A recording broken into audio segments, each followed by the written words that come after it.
Chapter 1. The whisper in the wardrobe, the morning fog, clung to Baker Street like a shroud, muting the ever-present bustle of London into hushed whispers. In the study at 221B, the firelight danced across Holmes's thoughtful profile and cast shadows over the half-finished cipher strewn across the mantel. The persistent chill of early November crept through the seams of the windows, yet Holmes remained unmoved, lost in contemplation. A soft tap at the door pulled him from his reverie. Mrs. Hudson appeared, framed in the doorway, carrying herself with a practiced air of restraint. "Mr. Holmes, there is a gentleman waiting in the parlor." "He did not wish to be kept waiting, sir." Holmes paused mid-puff on his pipe.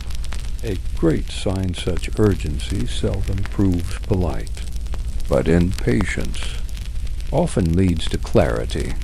He rose, deftly tucked the cipher into his sleeve, and straightened his coat. "Show him in, Mrs. Hudson." Moments later, a tall figure entered, fine of build, but nailed by unease. He moved with hesitant purpose, head clasped to his chest. Mrs. Hudson bowed as he passed. "My name is Jonathan Carrington." His voice was controlled yet tense. He bowed curtly. "I beg your pardon for intruding at so early an hour, but I find it impossible to sleep." He seated himself, glancing between Holmes and me.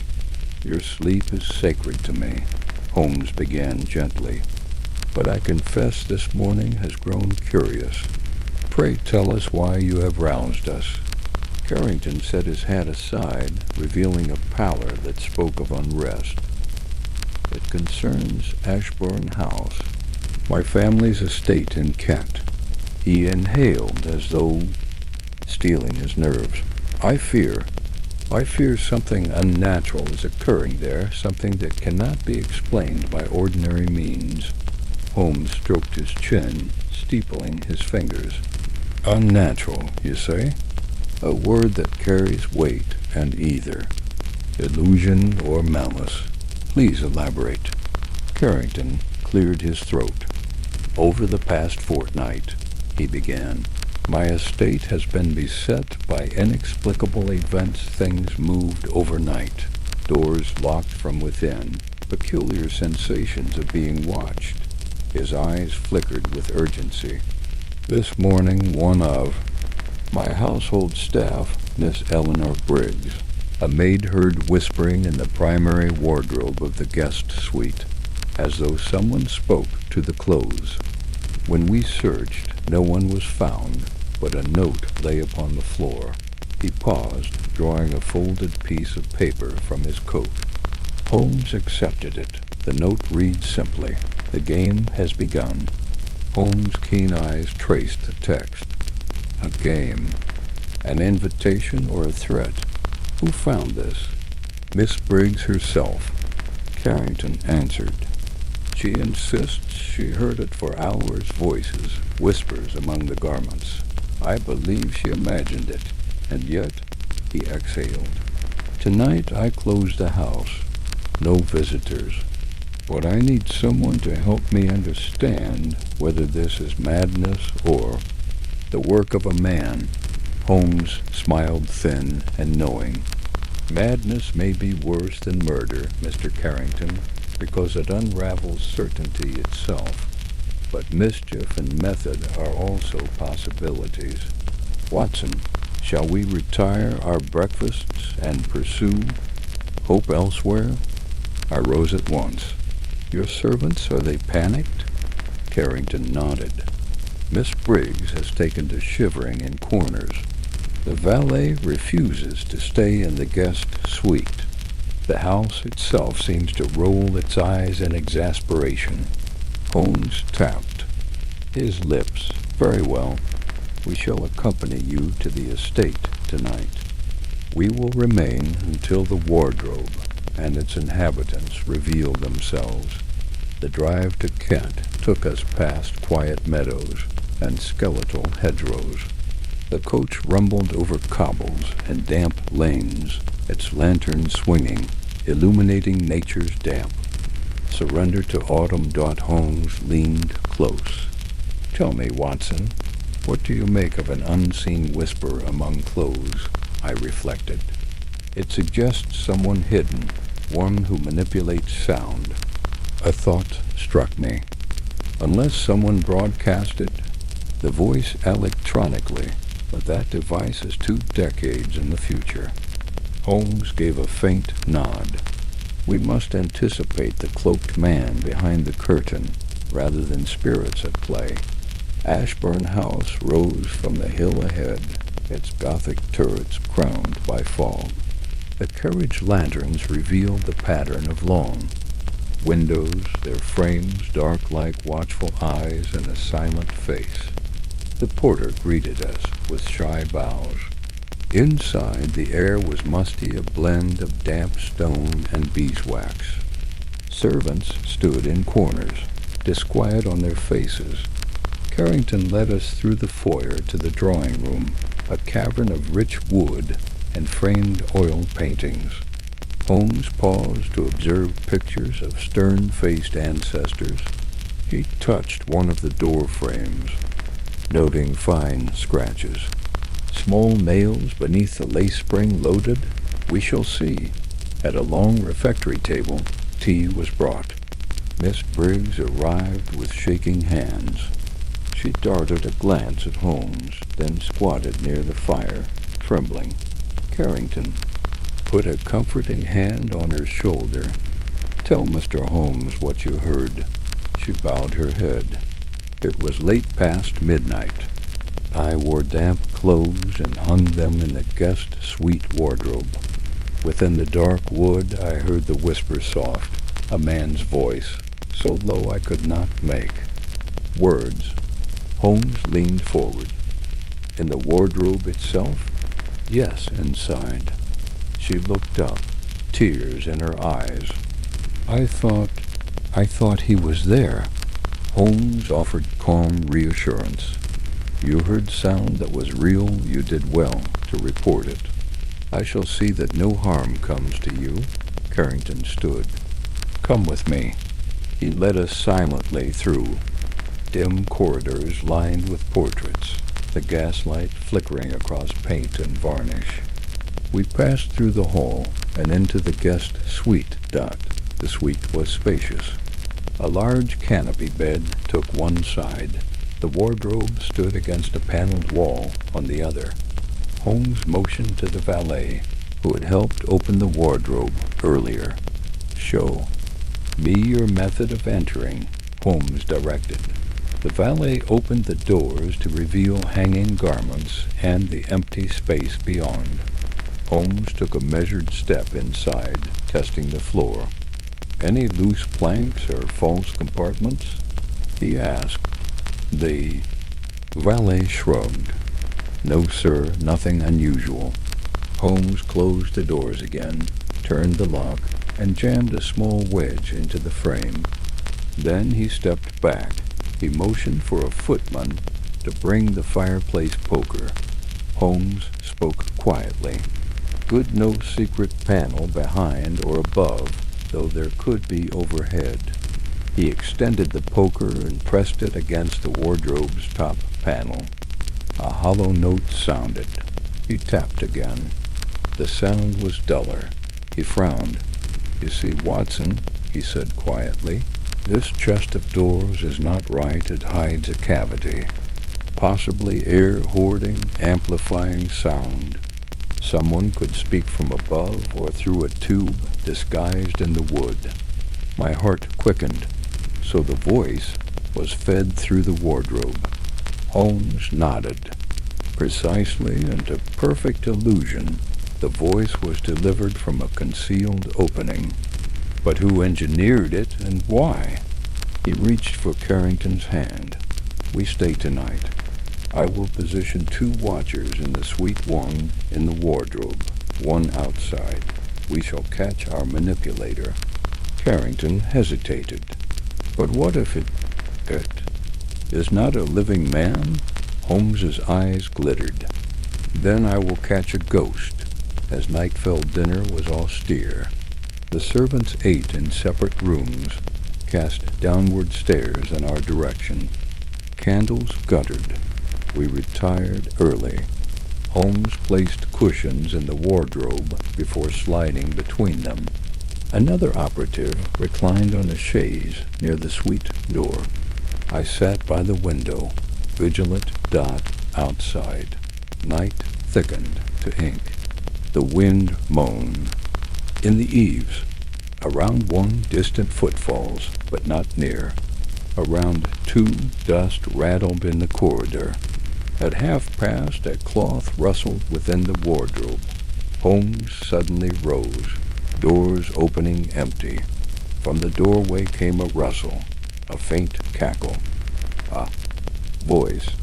You're searching shadows, Mr. Holmes. Ready for another turn? Holmes quieted the watchers. Then, voice calm.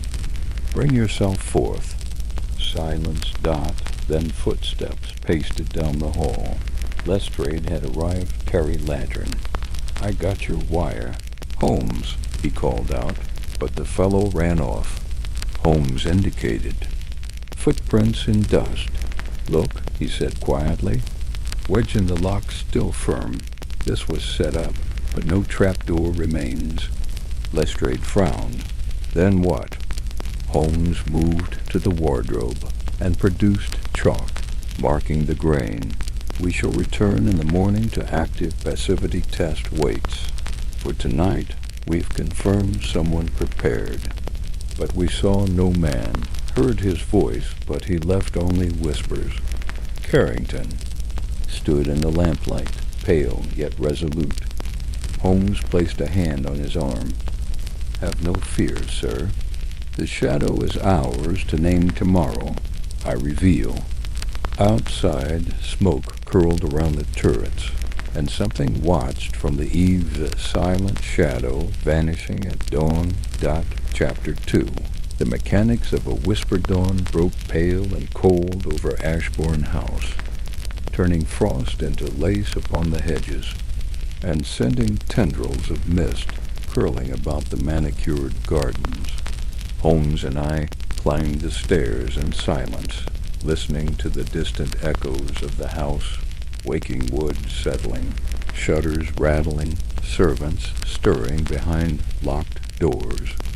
A weekday in London would have masked such quiet, but here, in the isolation of the Kentish manor, every sound felt freighted with intention. In the guest suite, Miss Briggs stood trembling by the wardrobe's closed doors, her pale face framed by a knot of fear. Holmes approached without hurry, hatless, white tie crisp, Victorian precision incarnate. He examined the floor, the walls, even the air, for unseen SIGNIFIERS. Without turning, Miss Briggs repeated, voice faint but certain. I heard it again last night. Not folly something breathed inside that wood. Holmes nodded. He placed a gloved hand upon the wardrobe's paneling and tapped once. Solid. Twice a duller echo, as if air lay beneath. Not hollow, he noted, but used as resonator. He bent down to examine the baseboard and found something easily overlooked. A faint scratch pattern, not accidental, but intentional, perhaps the wear of repeated visits, or even a mechanism subtly hidden. Holmes emerged, standing. Watson, note the scratches. They're not random. They trace a position consistent with someone inserting or withdrawing something from inside. A trap, perhaps, but silent. Later that morning, in the paneled common room, Holmes interviewed the household staff one by one. The tea table was set, the sugar lumps glinting with formality, contradicting the tension in their faces. Miss Briggs repeated her experience, adding new detail. When I opened the wardrobe, for morning clothes, I felt cold lips upon my ear. A whisper, urgent and mournful, watch. Mary Eaton, the second maid, recalled seeing the wardrobe's interior with the coat rail slightly askew, more than normal wear would allow. The spin of the hanger stood at imperfect angle. She also smelled the faint scent varnish or chemical like. Fresh woodwork. The washerwoman confessed to hearing soft sobbing near midnight in the corridors. All insisted no human presence could be found. Holmes translated that into anxiety, a manufactured stage. He paused before the portraits lining the wall, gray wax faces, cool and silent. Silently he observed no staff, murmured of vision or specter, only sound. That, he noted, was mechanical, not spiritual.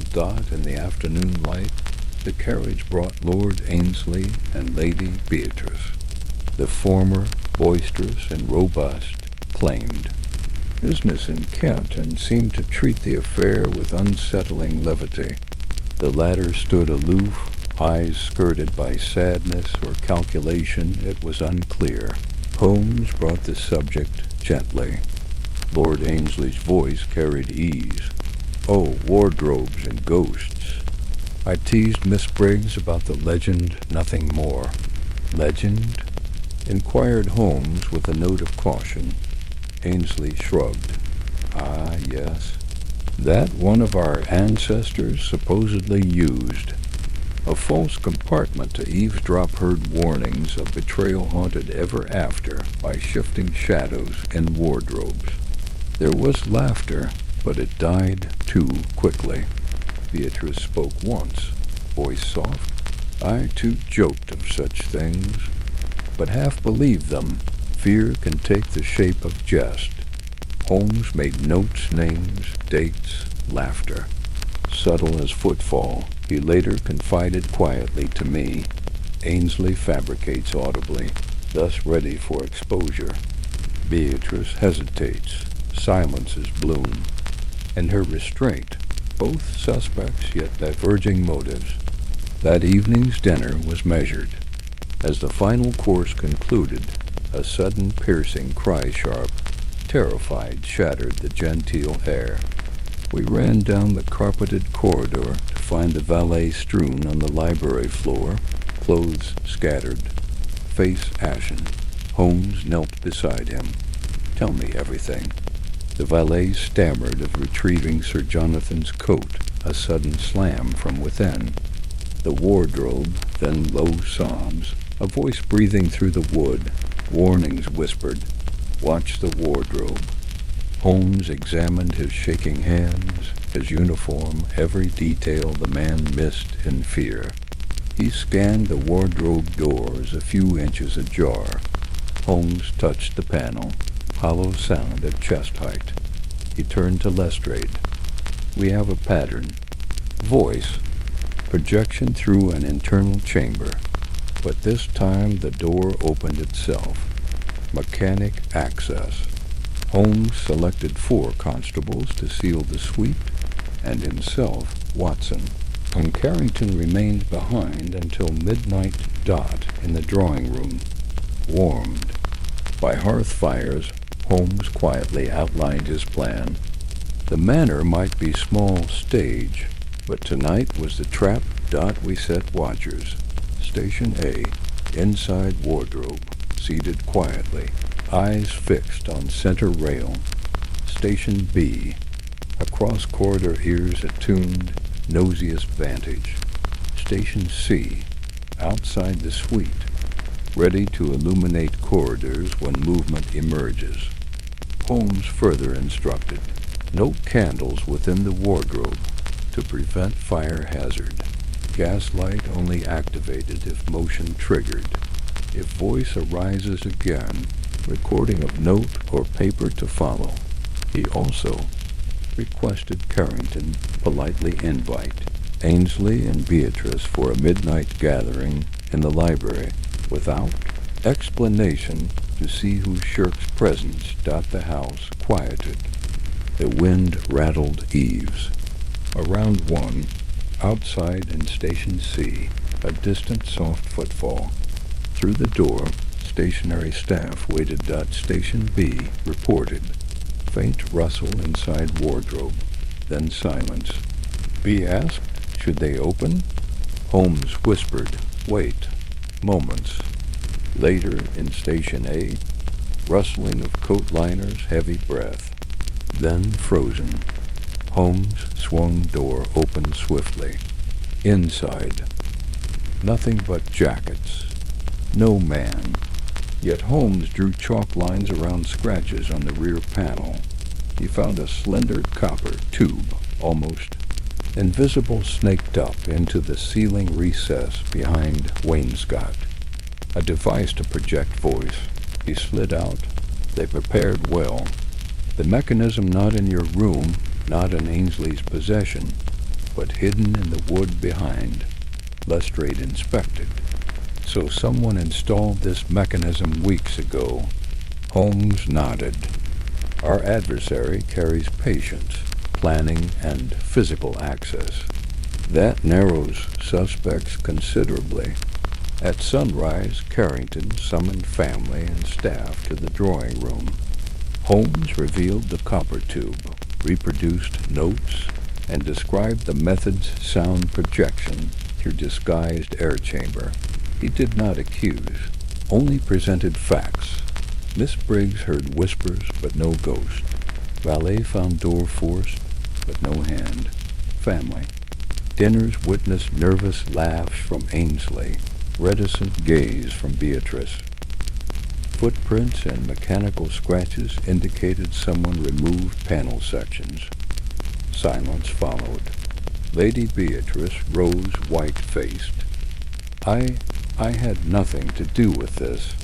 Holmes inclined his head. I do not suggest you do, Lady Beatrice, but your knowledge of legends may have given someone courage. Ainsley looked uncomfortable. If they used secrets from my ancestor, I could be implicated. Holmes observed each in turn, gaze clipped.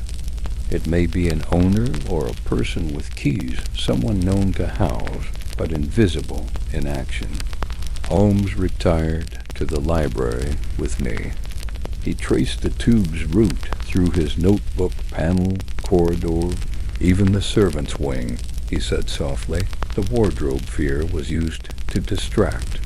Our adversary wants retreat into myth, so logic is lost, but myth fractures upon touch.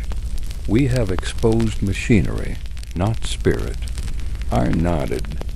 But who would go through such trouble, and for what? Holmes gave a grim smile. Estate inheritance, scandal retirement, or revenge long hoped. I would lean toward inheritance, someone who benefits from fear. He closed his notebook. Outside, the gardens gleamed pale in frost. He looked toward the eastern wing, unspeaking. We proceed tonight with a test. We read a confession aloud in the library. Should our suspect be present, fear will show. Should he be absent, it suggests location where fear hides. That day sealed our path. No longer speculation, but careful choreography. We replaced gossip with geometry-sound chambers, scratches, footprints in dust. We transformed terror into technique. As twilight fell, Holmes lit his pipe by the hearth and mused. We have not caught the whisper yet, Watson, but we have caught the Atlantic beneath the surf. Soon we will reach the sea. Mine behind the murmur. I sipped my tea. The fire hissed. Ashburn House was calm for now, but the game was far from silent. Chapter 3 of coats, copper, and concealment. The hour was scarcely past 8 when Holmes, already dressed in his customary morning suit and with 2 fingers pressed thoughtfully against his chin, stood by the drawing-room window of Ashbourne House. The frost of dawn still clung to the leaded panes. and beyond the garden hedgerows, a thin veil of mist crept low along the lawn like a conspirator in retreat. He had said little at breakfast, sipping his tea with methodical calm while the rest of us, Carrington, Lady Beatrice, and the nervously silent Lord Ainslie, dined under a heavy air of unresolved tension. Miss Briggs had not emerged from her room, claiming a migraine, though I suspected it was nerves rather than neuralgia that had taken hold of her. Holmes turned now, slowly, from the window. "The copper piping we discovered yesterday, Watson," he said, "has intrigued me more than I care to admit. Its purpose is clever auditory illusion, but it is not the presence of the tube that interests me. Rather, it is what its existence implies." "And what is that?" I asked. "That whoever installed it," Holmes said, pacing slowly across the floor, "did so with intimate knowledge of this house, its secret panels, its structural anatomy. Not merely someone who studied it, Watson, someone who has lived it." After a brief discussion with Carrington, who supplied Holmes with the original architectural blueprints of Ashbourne House, we adjourned to the east corridor, directly beneath the wardrobe's location on the upper floor. Here the house showed its age. The wainscoting was warped in places, the decorative molding worn with time. But Holmes was not seeking age. He sought intentional imperfection. He tapped lightly at the baseboard, stopping after the third panel. "Note the resonance," he whispered. "This section is hollow." He motioned for Lestrade, who had arrived from London with 2 plainclothes men that morning. "I would ask that you have this panel gently removed, no splintering. I suspect we shall find more than old dust behind." It with some effort and the aid of a slim crowbar, the panel gave way. Behind it lay a dark void of lath and beam, and there, affixed with brass rivets to the inside of the structure, was a narrow, leather-padded device resembling a horn. The copper tubing we'd previously traced led neatly into it, forming a kind of crude but effective speaking funnel. Holmes examined it with something approaching admiration. "An elegant arrangement," he murmured. "Sound transmitted from a hidden speaker here would emerge through the wardrobe's slatted wood with ghostly precision. Note the insulation designed to muffle the origin of the sound." He stood up, dusting his knees. "Watson, if you will, fetch my measuring tape from the satchel upstairs." When I returned, Holmes had already begun charting the distances between the panel and various parts of the upper floor. He moved through the manor like a surgeon tracing arteries beneath skin, noting where walls might conceal passageways, where beams offered cover. "The wardrobe fear," he muttered, "was not spontaneous. It was engineered." Shortly after noon, Carrington returned with a heavy red book wrapped in cloth. "This," he said with a reverent air, "is the household ledger, covering staff movements and estate expenses for the past 5 years, kept by the late Sir Jonathan himself." Holmes accepted it like a priest accepting confession. We sat together in the library as he turned its thick pages. Columns of expenditures, staff hirings, footman wages, and unusual entries flickered past in silence until Holmes paused suddenly at an entry marked 6 months prior. "Cabinet refinishing, £28, invoiced by Merriman and Sons, East Wing wardrobes and upper paneling." "Merriman and Sons?" Holmes repeated. "An odd commission, and the invoice appears to reference a wardrobe refinishing ... Yet no staff have mentioned such a project." He looked up. "Watson, how long does it take to refinish a wardrobe?" "Perhaps a day," I replied. "Longer if detail is involved." And this entry suggests multiple wardrobes, yet no one noticed carpenters traipsing through these halls. Most peculiar. Holmes made a note and closed the ledger with a snap. That afternoon, Holmes requested a private audience with Lady Beatrice on the garden terrace. The winter air had softened with a weak sun, and she arrived with her usual air of quiet elegance. I observed from a distance, unable to hear their conversation, but noting every gesture. Holmes, though polite, seemed direct. Lady Beatrice's face showed flickers of confusion, denial, then something else. Not fear, but awareness. She placed a hand to her chest and turned away sharply before returning indoors. Holmes rejoined me a moment later. "She suspects," he said grimly, "or knows. Not the instigator, but an accessory, however reluctantly." "What gave her away?" I asked. "She mentioned something she ought not to have known. I did not say the whisper used a name but. She said then he was warned, wasn't he? A curious assumption, is it not, to presume the whisper was a warning?" I nodded. "So the message was personal, precisely, and I intend to confirm whose voice it was. At Holmes's instruction, Lestrade assembled the household and staff in the drawing room that evening. The copper tube had been temporarily rerouted to the library, where Holmes had hidden a wax cylinder phonograph borrowed from Scotland Yard's technical department. "Ladies and gentlemen," Holmes announced, "you will now hear what so many of you claim to have heard, but with a clarity you did not expect." He gave a nod, and the room fell silent. The needle scratched faintly, and then a voice, low and ghostly, echoed through the concealed tube. "Watch the wardrobe. He knows, the shadow sees all." A collective gasp filled the room. One of the maids crossed herself. But Holmes was already watching the crowd, not the machine. Lord Ainslie had paled visibly. His hand shook. Holmes stopped the recording. "That voice," he said slowly, "was not created by ghosts or spirits. It was created by this phonograph days ago. But the original was recorded months before, using this very mechanism.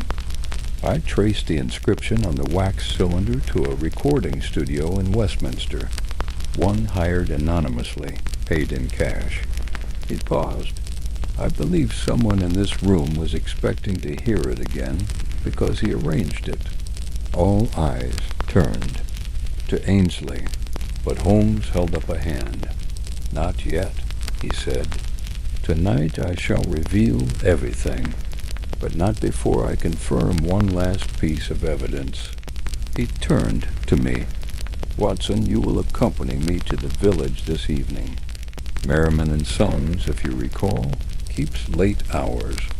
As the sun dipped behind the skeletal trees of Kent, I watched Holmes prepare his notebook, pipe resting in his lips like a dueling sword between bouts.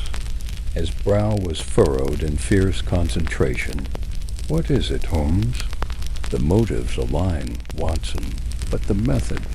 There is still an unseen hand in all this. I suspect a forgery, something masked by grief and legend, and whoever orchestrated it hoped the echo of whispers would hide their footsteps." I shivered. The case was no longer just a curiosity. It was a web, each strand drawn tight, ready to snap. "Tonight," Holmes said, rising, "we pull back the curtain." Chapter 4. The whisper beneath the velvet.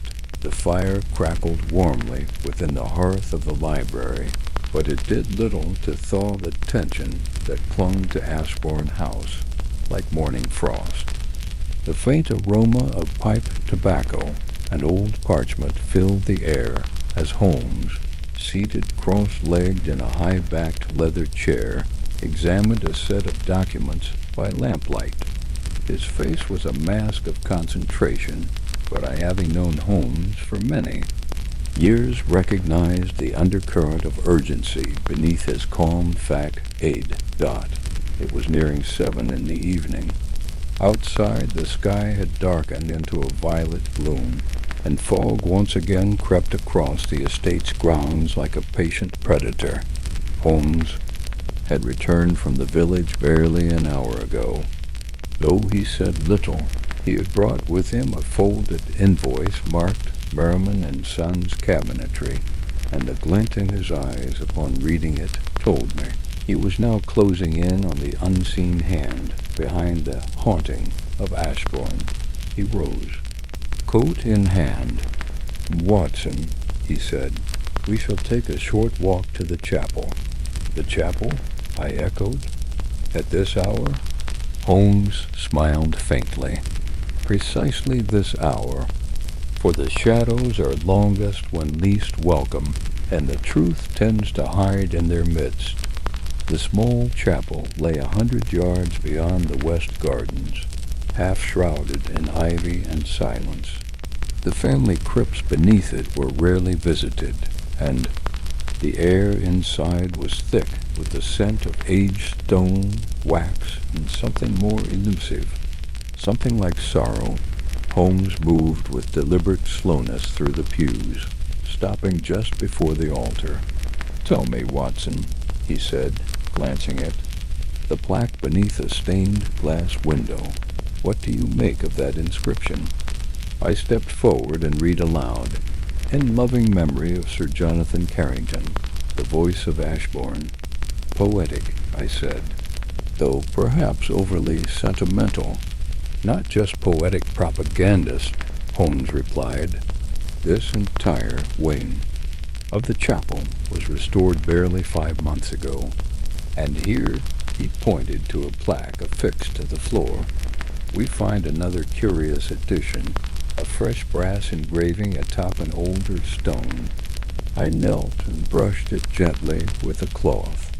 Beneath the brass was a date chiseled faintly into the original stonework, 1863.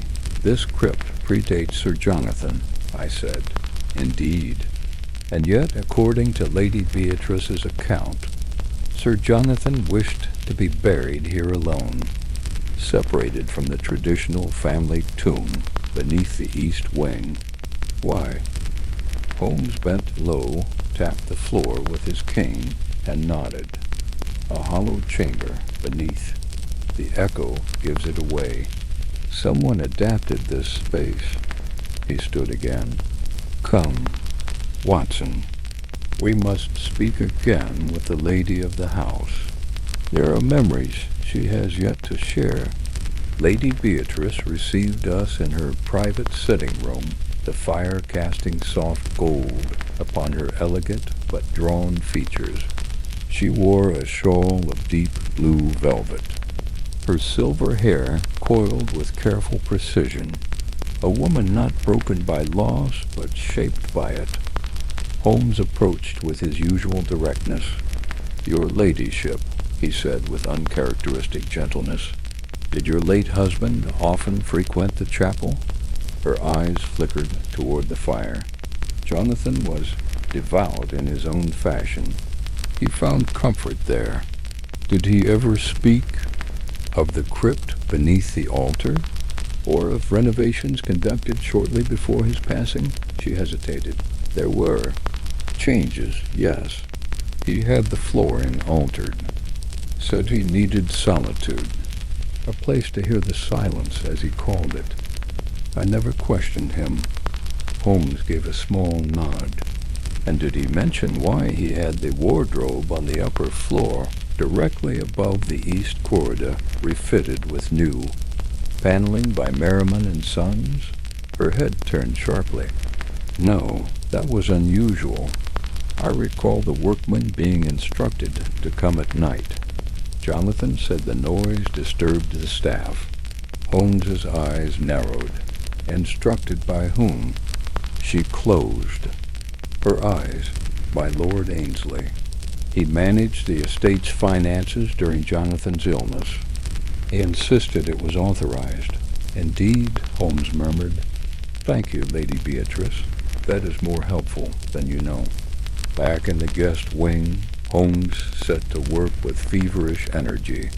He spread out blueprints of Ashbourne House, placing a thin ruler between the wardrobe and the east corridor, then again from the corridor to the chapel crypt. Each time he paused to mark measurements, his lips moved in faint whispers. What is it? I asked. A line, Holmes said.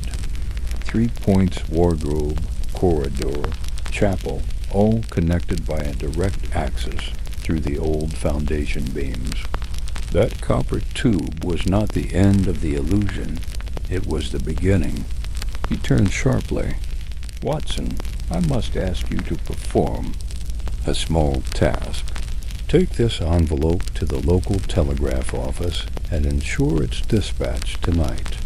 It is addressed to Inspector Bannister at the Yard.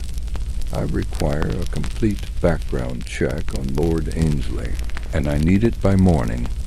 That night, as the storm rolled slowly across the hills, thunder growling like some ancient beast, the whisper returned. It was barely past midnight when Lady Beatrice's scream tore through the corridors.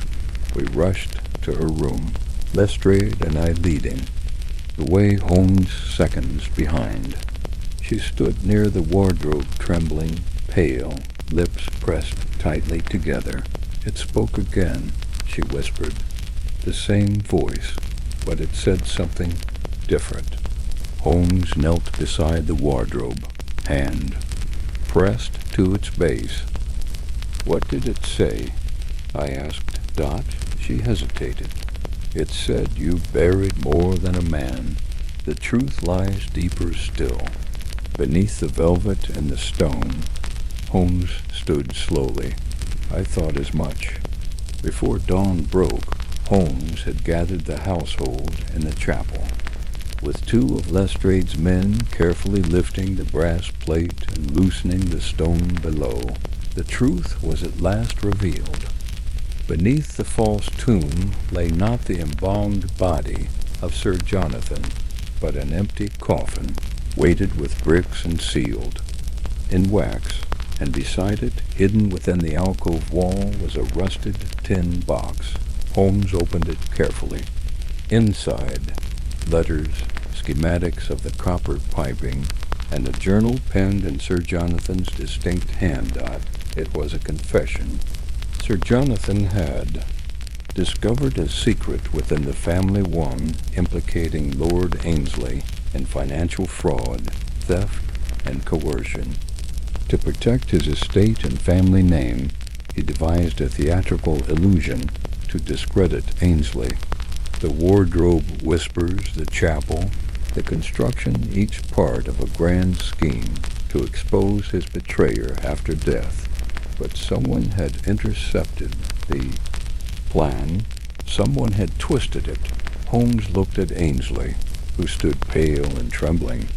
You used the ghost story to your own ends, Holmes said coldly.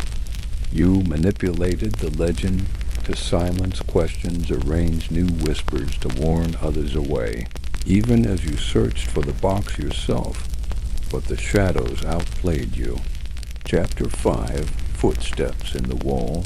The wind that morning had the bite of a cold blade. It swept through the grounds of Ashbourne House with the sharpness of some unseen warning, as though the estate itself had begun to reject the weight of its secrets. Holmes stood on the frost-rimmed steps of the chapel, one hand gloved, the other bare, and holding a paper-thin envelope.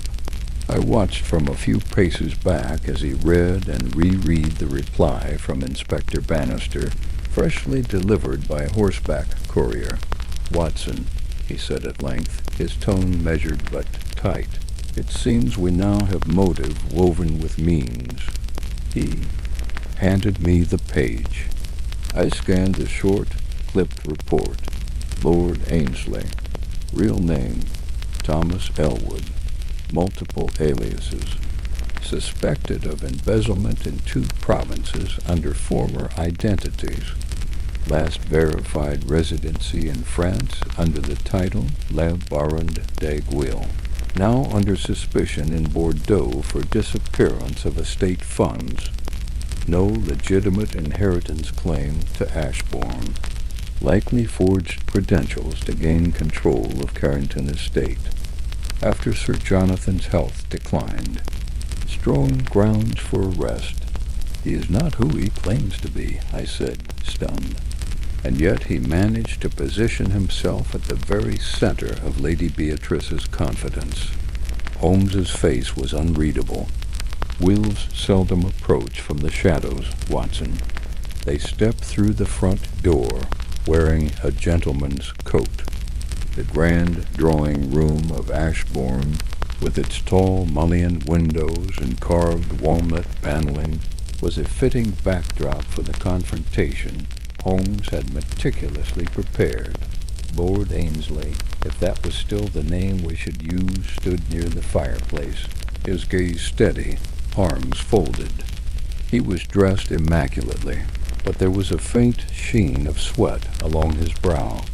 Lady Beatrice sat in a corner chair, her expression stiff as china, eyes wide with dread. Lestrade, flanked by 2 constables from Scotland Yard, waited near the door with polite indifference, but their fingers hovered over their cuffs. Holmes approached the hearth slowly. "Your lordship," he began, "I believe you are acquainted with this letter." He handed over a folded copy of Sir Jonathan's journal, entry transcribed by Holmes himself from the document found in the chapel.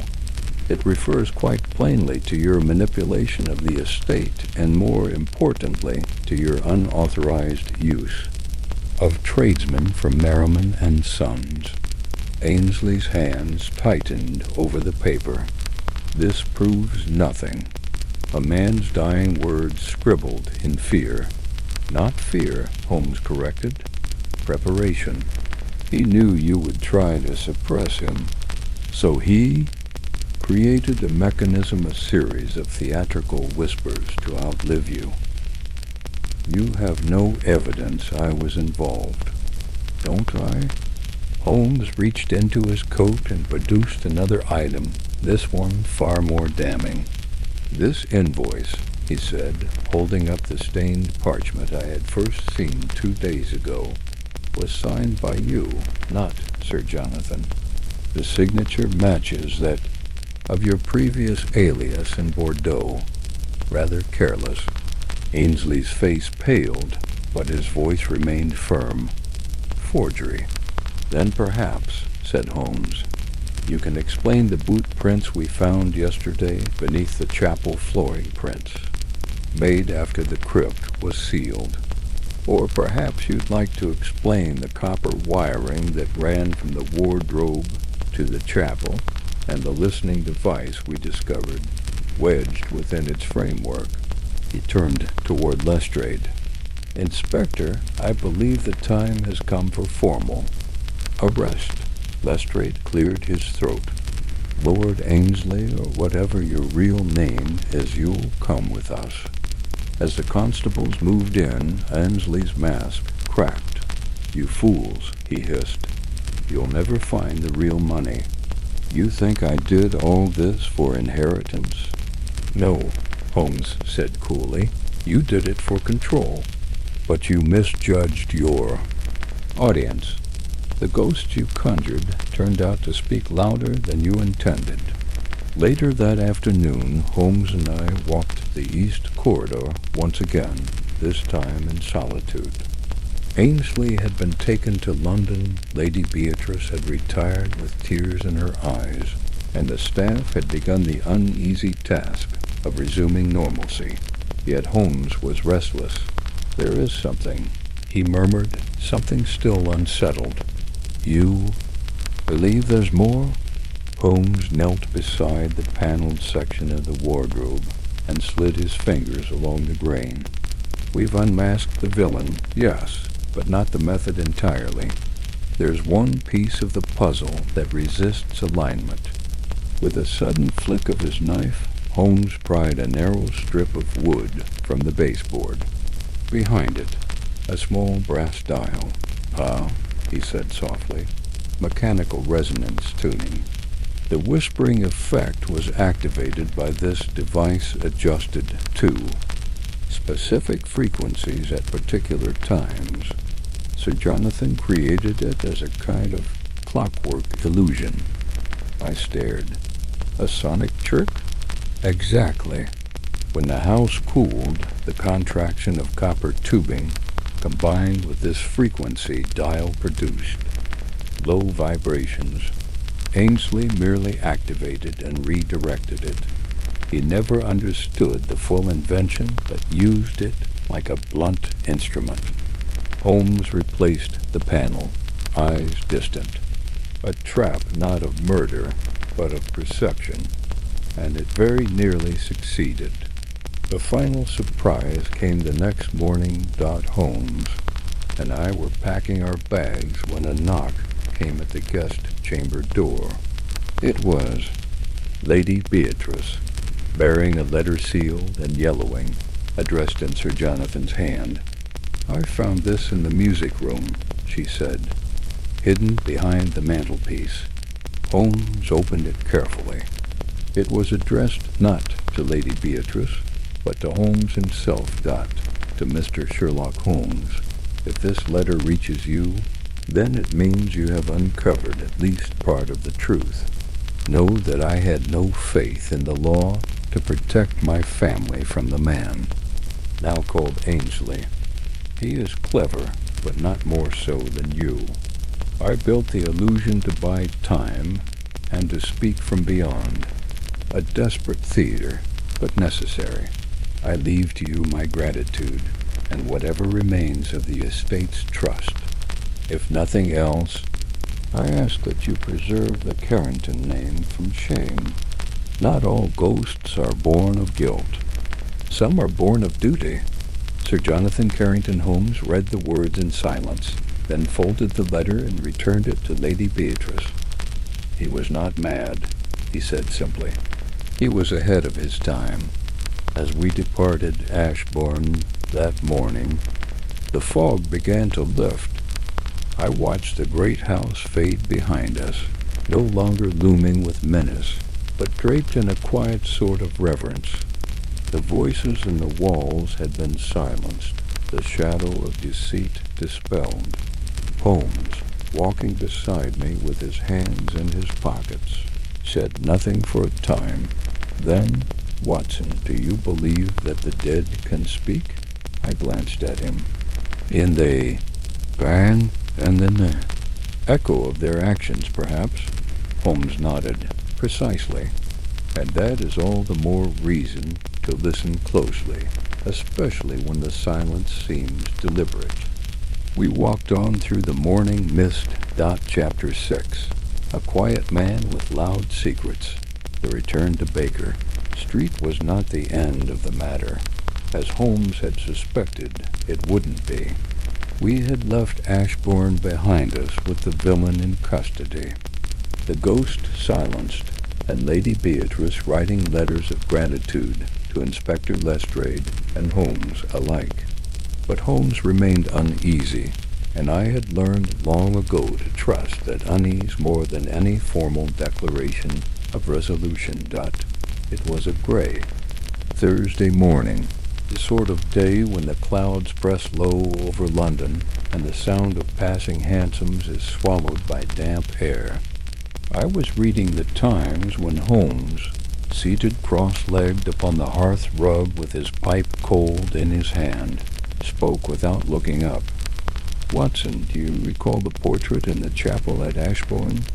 "You mean the one of Sir Francis Carrington, the founder?" Holmes nodded slightly, his eyes still on the floor. There was something peculiar about it, something more than the eyes that appeared to follow the room. I set my paper down. I admit it gave me chills, but what of it? Surely just a trick of the painter's perspective. Holmes rose to his feet. It was more than artistry, Watson. It was theater, carefully staged like the rest of the estate's illusions, but it served no purpose in Ainsley's deception. Then who arranged it? Holmes paused. That is precisely the question. Before he could elaborate, Mrs. Hudson entered with a letter on a silver tray. From the morning. Post, Mr. Holmes, she said. Special delivery, it seems. Holmes opened it, and I noticed his eyes narrow as he scanned the contents. Mr. Holmes, forgive the intrusion. I have not slept soundly since your departure. Last night, while walking through the north wing, I heard a noise behind the panel in the blue study, the same panel Sir Jonathan once locked with a silver key. The noise was not loud. A kind of scratching. I opened the door. Inside I found a series of charred pages-old ledger entries, most half-burnt. Among them a drawing of the Carrington Chapel, annotated in Sir Jonathan's handwriting. I fear there is something we missed. I would not ask this of you, but I believe you must return. Yours in gratitude, Lady Beatrice Carrington Holmes folded the letter carefully. Well, I said, that settles it, doesn't it? He glanced at me with the glint of anticipation in his eye. It does indeed, Watson. We shall take the morning train. By the time we arrived back at Ashbourne Hall, the weather had shifted from sullen gray to a sharp, persistent drizzle. Lady Beatrice met us in the east corridor, her face paler than I remembered, her demeanor less composed. I found these late last night, she said, leading us toward the blue study with a candle in her hand, despite the hour. I was looking for some of Jonathan's old account books. There's a false panel behind the bookcase. Inside the narrow cavity lay a small iron box, the interior blackened with soot. Holmes knelt beside it and began carefully lifting out the brittle remains. Among the ashes were scorched sheets of parchment, ink faded, but legible where not charred through. Holmes selected one and held it to the light. A map of the chapel crypts, he murmured. Not the public ones. Hidden. Passages. There's a corridor here beneath the altar. Lady Beatrice looked troubled. I never knew such a thing existed. Jonathan never spoke of it. Holmes's voice turned grave. That is because he intended it to remain hidden even from you. It was past midnight when Holmes and I descended once again into the chapel's lower vaults. Lady Beatrice had retired, leaving us with keys and lanterns. The narrow corridor beneath the altar was lined with limestone, cold and damp. A rusted gate, its hinges stiff with age, barred our way. Holmes produced a set of small picks from his coat and made short work of the lock. Beyond was a chamber I had never seen before, low-ceilinged, perhaps 12 feet square. And there, set into the far wall, was a recess that held a leather-bound journal and a small velvet pouch. Holmes opened the journal first. The entries were in Sir Jonathan's hand, written during the final months of his life. August 3rd, he knows.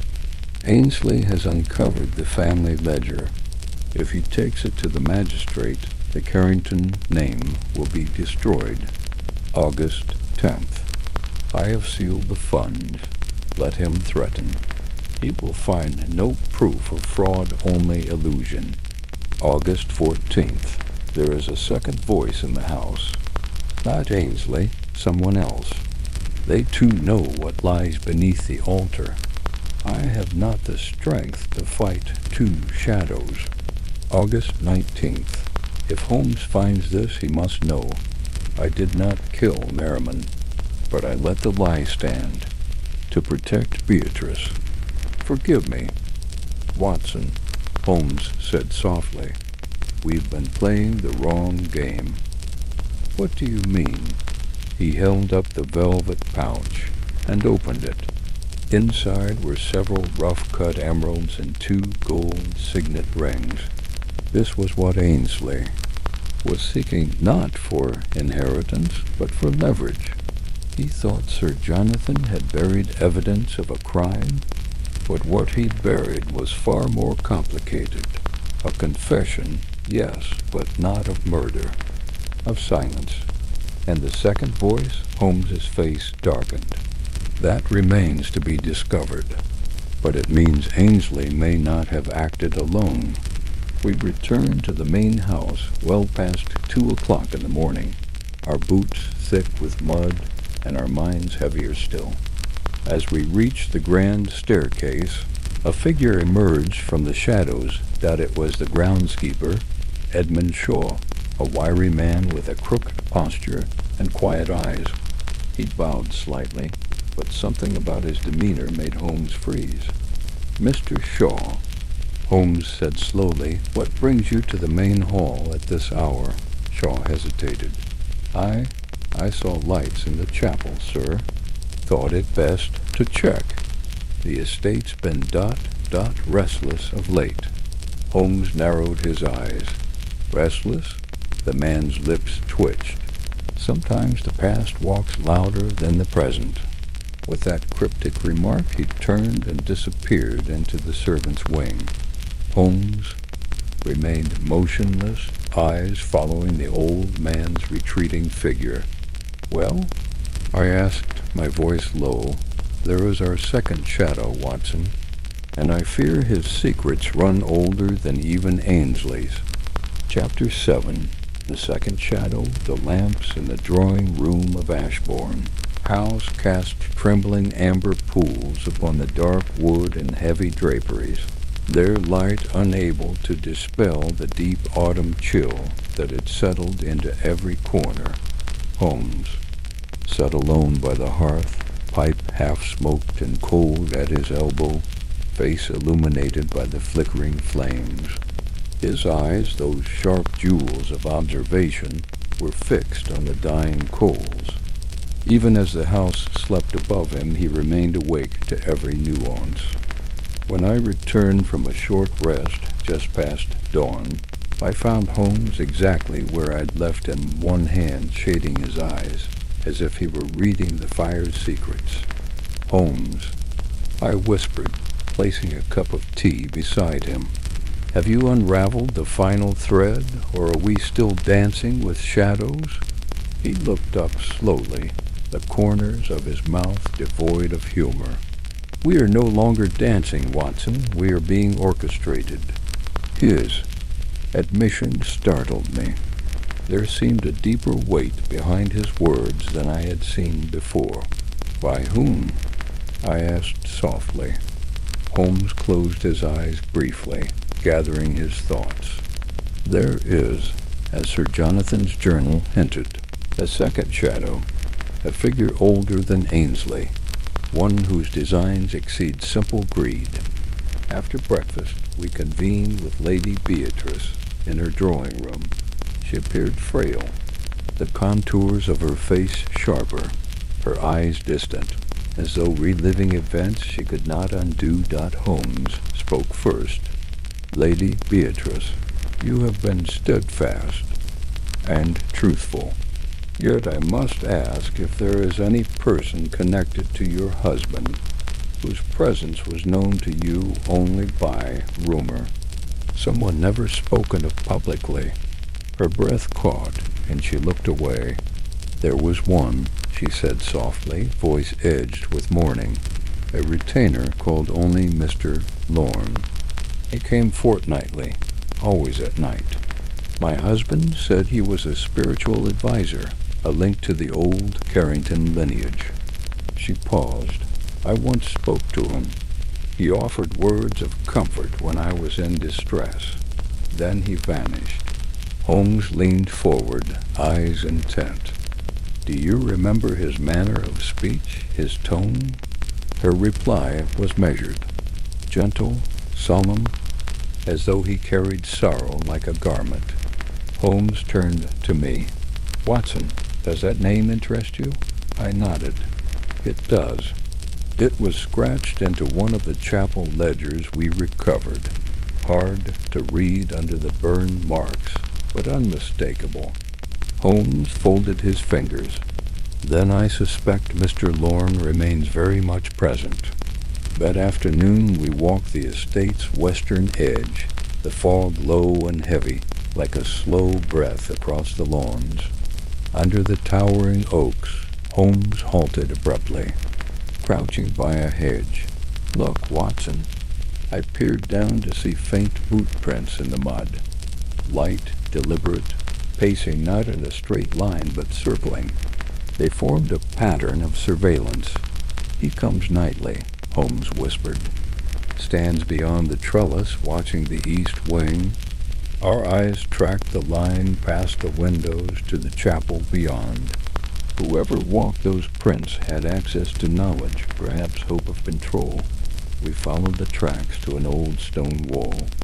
Near the kitchen garden, tucked between flagstones, Holmes unearthed a rusted monocle. The rim bore faint engraving, Lorne and Weatherby. Clockenwell, opticians, the glass was cracked, smudged and haunting. Holmes pressed it to his eye, inspecting it with quiet satisfaction. Evidence of surveillance, concealed as craft. Even the unseen. Leave traces, Watson.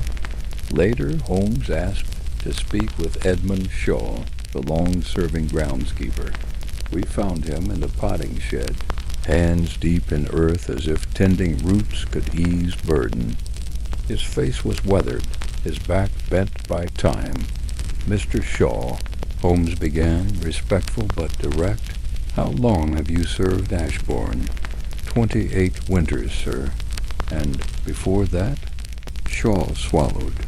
For Sir Charles Carrington, your client's father. Holmes's eyes sharpened. Then you may recall a Mr. Lorne. The gardener's gaze flickered to shadows on the wall. Of course. He arrived during Sir Charles' last illness. Holmes inquired further.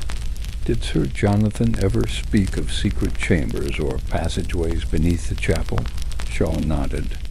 Locked after Sir Charles died. Told the boy he was forbidden to enter. But Sir Jonathan said the space was haunted. Holmes asked for the groundskeeper's materials in the shed. Shaw fetched a metal box with trembling fingers. Inside lay letters yellowed, folded, nearly hidden from daylight. Holmes read aloud, January 6th. The boy speaks too much with Lorne. I fear he unravels my plans. March 2nd. Beatrice must not see these secrets. May 15th. The crypt beneath the altar is to be sealed forever. These letters, Holmes murmured, speak of secret teachings, hidden guilt, and fear of revelation. Shaw paused. They buried more than stones here, sir. They buried memories. And sometimes buried things refused to stay hidden. That night, Holmes slipped into the chapel alone. I waited outside, uneasy. After 20 silent minutes, I followed and entered. Through a side door, Holmes stood before the portrait of Sir Francis Carrington, life-sized and austere. He stared at it with deliberate study. I was wrong, Watson, he admitted. This portrait was not decoration. It was a statement, a spectral invitation. He pressed his palm against a carved rosette at the frame's corner. With a soft click, it swung inward, revealing a compartment that held a small obsidian mirror. Holmes lifted it reverently. This scrying glass was used to cast visions, to frighten. Ainsley claimed to see his ancestor's ghost here. He wasn't lying. He was manipulated. I asked softly, Lorne orchestrated this? Holmes smiled. Faintly, almost certainly. He remained the quiet hand behind the scenes. He turned toward the exit, determination in his stride. "Watson, find Lestrade. We will end this game tonight." At the stroke of midnight, we gathered in the east corridor, lanterns in hand, Lestrade's constables behind us. The mist had thickened to near invisibility. The path to the chapel crypt led down a narrow stair. We descended into the chill undercroft. Below the altar lay a sealed iron door padlocked. Lestrade's men opened it with difficulty. Inside the chamber lay 2 coffins. One brick-lined wax coffin Sir Jonathan had used to mislead. The other a wooden casket. From within the second came faint breathing. Lestrade unsealed it. A man stumbled free, ragged and pale. His eyes flickered between fear and recognition. Holmes stepped forward. "Mr. Loren?" The figure seemed to shrink. "You don't understand. I only did what was needed." "Needed?" Holmes's gaze hardened. "You manipulated grief, superstition, even your patron's suffering to maintain control." Lestrade cuffed him.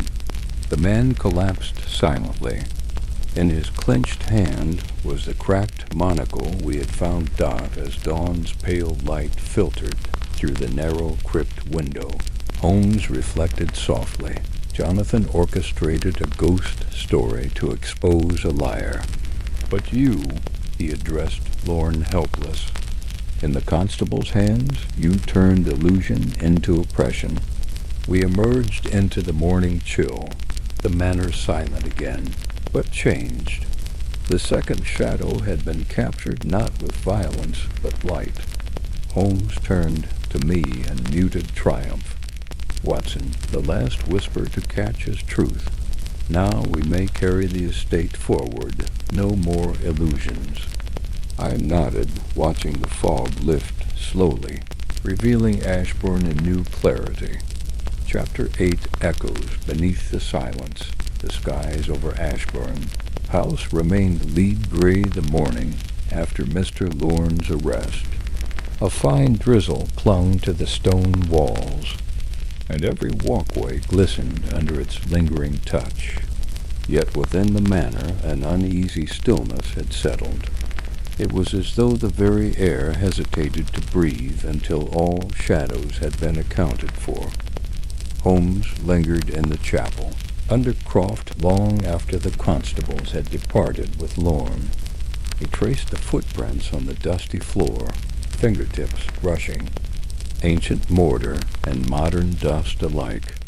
As I watched, he seemed torn between relief and an unspoken regret. "We must remain," he said quietly.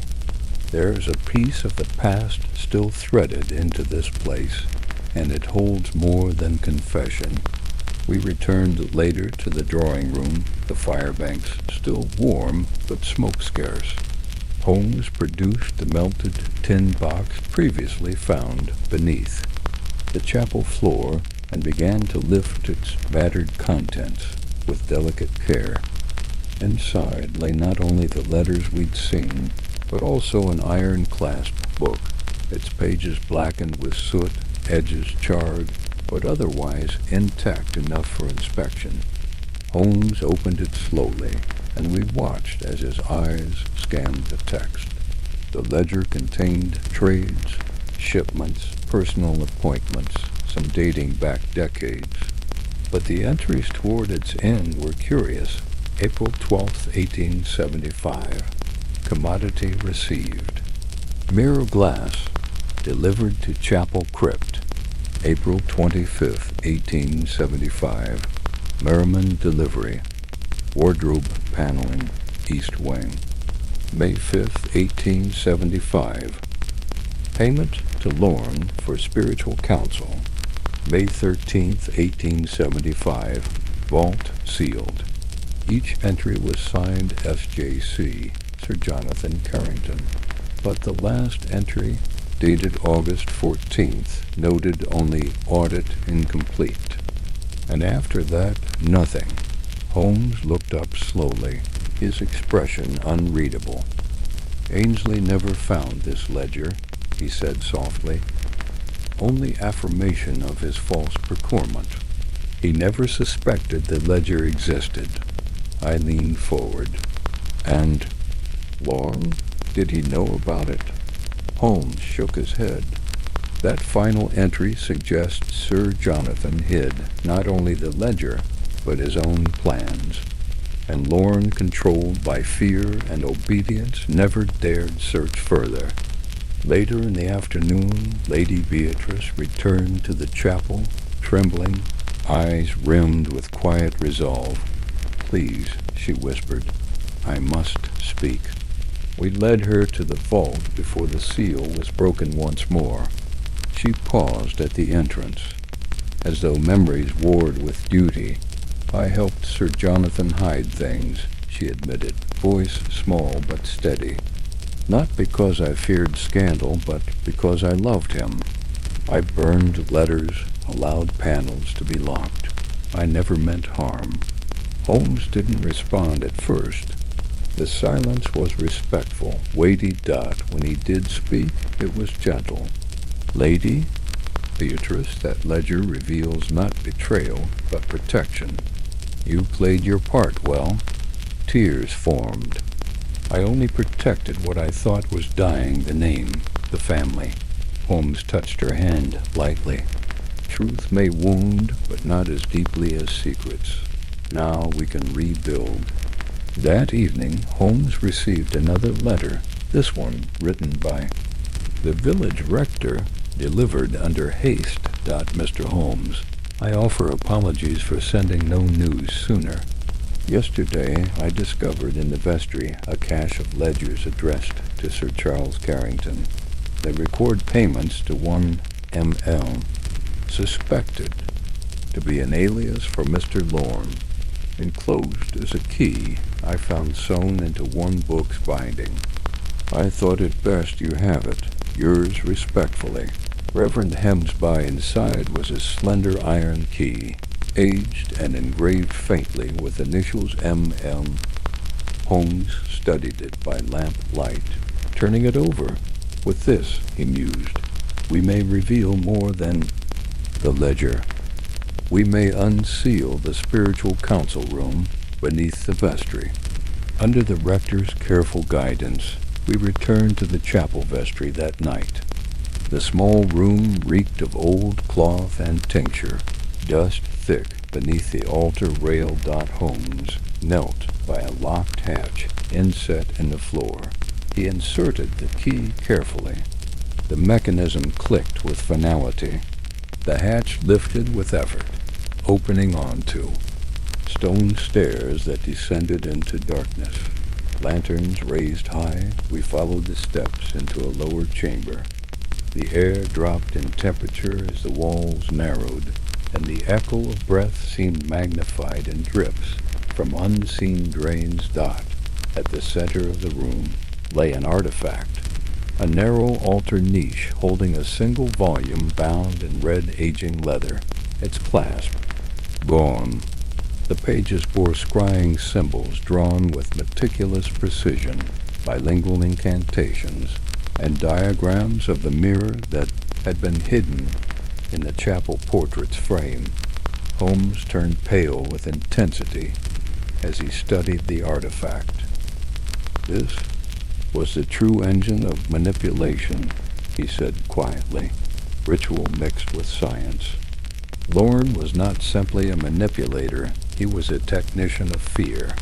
We emerged hours later in pale dawn, light changed. Holmes gathered us in the chapel crypt once more. He laid before Lady Beatrice the iron key, the ledger pages, and the red volume. Turning to Lestrade, still present by request, he told the whole story of Sir Charles's esoteric interests, Sir Jonathan's attempt at controlled exposure of Ainsley, Beatrice's protective complicity, and Lorne's transformation from advisor to jailer of secrets. Lestrade listened, respectful but incredulous at times, the constables exchanging glances in acknowledgment of Holmes's method. When the tale ended, Holmes spoke directly to Beatrice. "You may reclaim your family's integrity now, Lady Beatrice, not through silence, but through honesty. We departed Ashbourne at midday, the mist lifted and sky pale blue overhead. Lady Beatrice stood at the door with tearful resolve, offering Holmes a locket as gratitude, a small heirloom of Carrington. Holmes accepted it with solemnity. "I will return this to Scotland Yard. It belongs in trust now. You belong to the free, living world, Lady Beatrice." As we drove away, I turned back once more to view the estate, stately, silent, but liberated from its own echo. Holmes brooded quietly at my side, pipe unlit. Finally he said, "The estate was born of ambition and nearly broken by illusion. But even the deepest shadow cannot extinguish the light of truth." Chapter 9. The silence that speaks, the carriage rolled away from Ashbourne in the faint light of dawn. Lady Beatrice lingered on the wide portico, her figure enveloped in a pale shawl, eyes distant, as though she were gazing inward rather than bidding farewell. Holmes stood with his customary composure, hands clasped lightly behind. His back, I watched them both. Though closures had been made, I sensed Holmes carried a weight yet unresolved dot as the trees dissolved into the morning mist and the manor faded behind us. Holmes at last exhaled, a hollow breath that seemed to summon reflection. "Watson," he said, turning toward me, "even as we leave, there are lingering questions we cannot ignore." I nodded. There was so much revealed, yet so much remains unanswered. Holmes's gaze turned thoughtful. "Precisely. We reached Baker Street later that morning, London still muffled in early haze. Holmes retired to the library to study his notes. I collected letters and correspondence that had arrived. Among them lay one in my own handwriting, the letter we were to deliver to Scotland Yard regarding Sir Jonathan's locket, which now had an unfamiliar return address in India dot. It seemed a clerk at the telegraph office had forwarded it. Holmes examined it, brow furrowed. "Watson," he murmured, "this is odd. The return address belonged to a Mr. Haldane of Bombay, an associate of Sir Charles, mentioned once in the ritual manuscripts as an observer of Carrington rites. The implication disturbed me. Was the circle larger than we'd known?" Holmes pocketed the letter.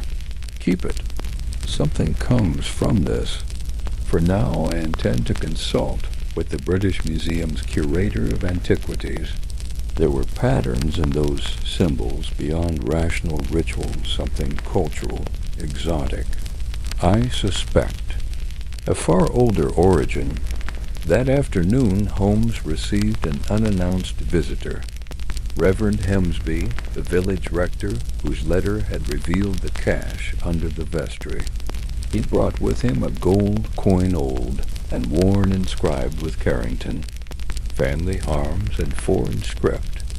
He requested its analysis. Holmes looked at Hemsby thoughtfully. "Reverend, these symbols on second glance appear to be of Byzantine origin, overlaid with medieval English heraldry. This suggests a connection between the Carringtons and Eastern Christian rites. The rituals may have blended branches of belief." Hemsby gasped softly.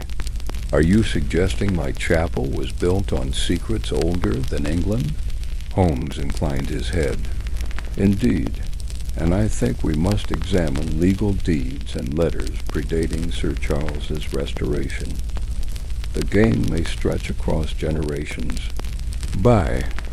Early evening, Holmes and I convened with Lestrade in his cluttered office at Scotland Yard. On the table lay the red ritual volume, ledger copies, and the gold coin. Holmes spoke. "Inspector, the ritual book refers to a relic tied to the family. Arms a key to memory. The gold coin you see may be that. And I believe Mr. Lorne served as custodian of that relic." Lestrade frowned. "You think it still exists?" Holmes nodded. "Yes, either lost or hidden deeper within the archives of the estate, possibly smuggled off with Sir Charles's estate records." Lestrade considered. "If so, we must retrieve it. It may hold truths meant to corrupt or to reveal." We returned to Ashbourne the following evening under a blanket of dusk. The manor, though still, felt alive with the echoes of what had passed and what might yet remain. Holmes asked to inspect the estate's original deed chest, located in a locked study beneath the east wing. The desk had been scrubbed before, but he detected a subtle design carved beneath a letter opener tray, a spiral serpent motif, the same crowned star from the Wexley letter I had encountered in a previous case. He slid aside a bottom drawer and revealed a false bottom. Inside lay aged parchments, land grants dating back to Norman times, charters with obscure seals, and a vellum map of the estate, annotated in Latin and Greek.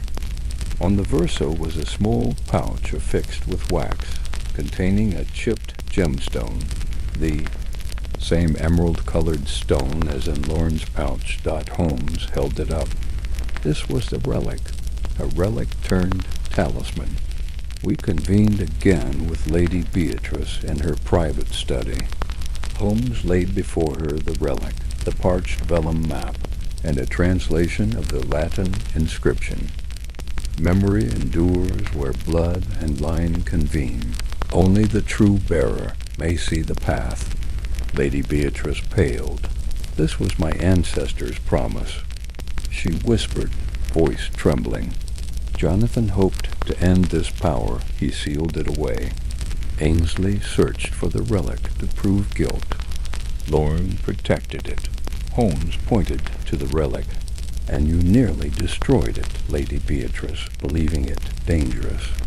Yet that relic may hold the key not to vengeance, but to understanding." The final play took shape with crystalline logic. Holmes informed Lestrade of his plan to lure the true holder of the relic one, who would recognize it immediately and attempt retrieval. A gathering was arranged at Ashbourne, under the pretense of delivering the relic to Scotland Yard. Lady Beatrice pretended reluctance. Holmes insisted gently, and Lestrade agreed to accompany. Hidden watchers were placed at the estate gates. Holmes waited with quiet patience in the grand foyer, relic enclosed within a sealed box bearing Carrington, crest and foreign script.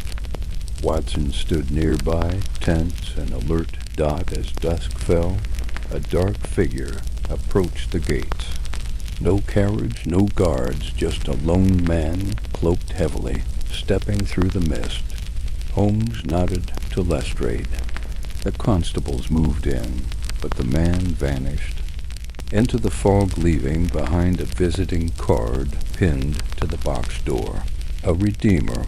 The next morning revealed a final twist. Lorne's cell was empty. No trace remained. Lestrade's men found only the sealed box still intact on Holmes's desk.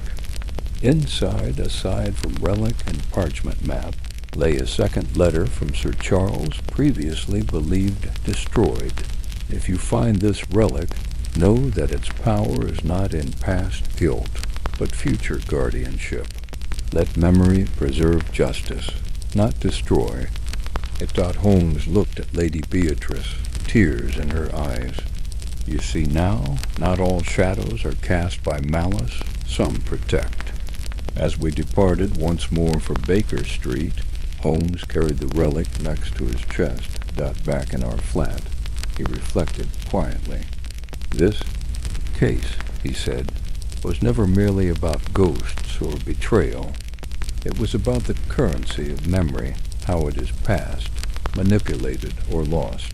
I looked at him. "And the relic?" Holmes placed it gently in his drawer. "A talisman for those who remember rightly, and a reminder that even the deepest silence may carry a message." He drew his pipe slowly, exhaling shades of thought. "Watson, the game began with a haunting, but it ended with something more profound. Redemption disguised as secret." Chapter 10. The Redeemer's Return. The early November sun that morning hovered low over Baker Street, casting elongated shadows through the tall windows of 221B. The relic, carefully wrapped in soft cloth, rested on Holmes's desk, its presence visible, though undeniably silent. Holmes himself paced the room, his gaze flickering to the relic every now and then, as though wary of the memory it contained. I sat across the table, journal open before me, waiting for him to speak. "There's only one remaining question," Holmes said at last. "Who or what was a redeemer, and why leave the relic here?" I asked. He knelt to examine the street beyond the window. "The relic could not stay at Ashbourne. It might fall into the wrong hands again. But nor could it be confiscated by officialdom. A redeemer left it with me." "That seems deliberate." Our speculation was interrupted by an unexpected knock. Lestrade entered, coat still damp from morning drizzle. "Holmes," he said gravely, "I regret to inform you Lorne's cell has been found empty, and a second relic, identical to the one you hold, has vanished from the yard vault." My heart sank. "Another relic?" Lestrade nodded. "We believe he escaped through subterranean passages, possibly via that corridor beneath the east wing. But more importantly, the second relic is gone." Holmes stood, steps deliberate. "Then we must move quickly. The keeper of this legacy is still at large." Late that afternoon, Holmes invited a few trusted individuals, Lestrade, Reverend Hemsby, and Lady Beatrice, to Baker Street. The fire was lit low, casting gentle warmth among anxious faces. Holmes addressed them calmly. "I believe the legend of the Carrington relics is twofold. One relic concealed betrayal. The other guarded legacy. So far we've held one. The other remains lost or in the hands of the Redeemer." He produced a parchment map and spread it across the table, face up.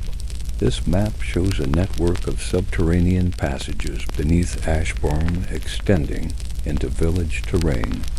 Only one point aligns with both relic sites and Lorne's escape, the old Carrington mill at Hemsby Village, the spot where the relic was most likely transferred."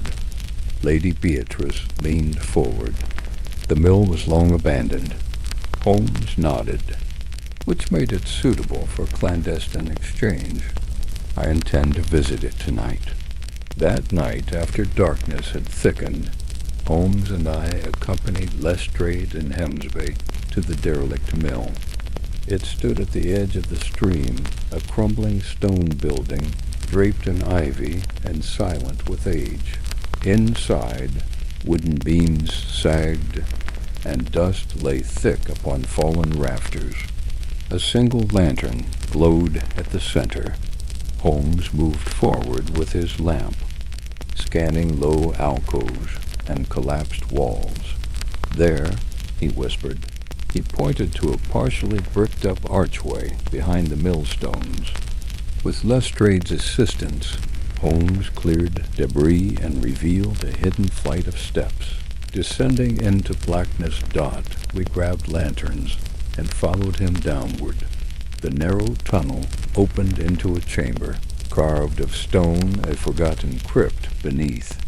The mill, cobwebs draped from arched ceilings, and in the center stood a small stone pedestal bearing carvings identical to those on the relic's casing. Holmes knelt, eyes fierce with recognition. This is the convergence point, the ancestral nexus of Carrington memory, but the pedestal was empty. Instead, at its base lay a linen bundle, soaked and yellowed. Holmes unfolded it to reveal a second relic matching the one in his drawer. Beside it, a journal bound in wood dot. He opened it carefully. The entries were in a different hand, delicate script that could only belong to Lady Beatrice. The entries described her fears, grief, and eventual resolve. She had discovered Lorne's true identity, a distant cousin claiming descent from the medieval Carrington line. In earlier drafts, she wrote, "I realize with horror that my husband's own retainer is rooted in that line, and that the relic is a family heirloom passed from guardian to guardian." Jonathan meant to end its cycle, but fear chained me to silence.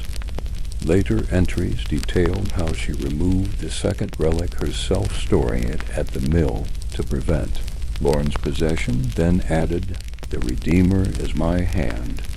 I watched Jonathan speak of memory's weight and resolved. Only I, who loved him, could bear this burden. Holmes looked up, emotions raw. He shared the words with Lestrade. She hid the relic to save both it and his memory. Holmes turned to Lady Beatrice, who had remained silent beneath the dim lantern glow. "You feared exposure," he said gently, "but you were protecting more than property. You preserved history." Beatrice nodded, tears faint on her lashes. "I did what I must." Lestrade spoke after a moment. "Legally, everything we seized remains valid, but I shall record your confession in my report. You acted out of love." Holmes placed a hand on Lady Beatrice's shoulder. "Memory may be painful, but it also heals wounds when acknowledged." As we prepared to leave the mill, a faint sound echoed, the scuff of boots approaching through the tunnel entrance. Lestrade drew his firearm, cautiously, but Holmes stepped forward. Out of the gloom emerged Reverend Hemsby.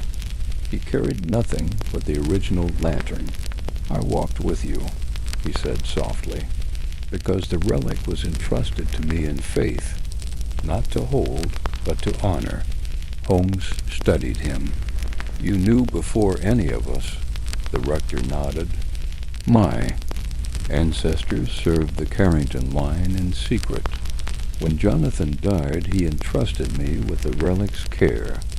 Lady Beatrice transferred it to the mill. Yes, but she asked that I receive it when the time was right." Hemsby stood there, humble but resolute. Lestrade lowered his weapon. Holmes extended the relic. "You are indeed the Redeemer." Hemsby accepted it. Memory should be restored, not used as currency. We emerged into the pale morning. Lights changed. The relic remained in Hemsby's possession.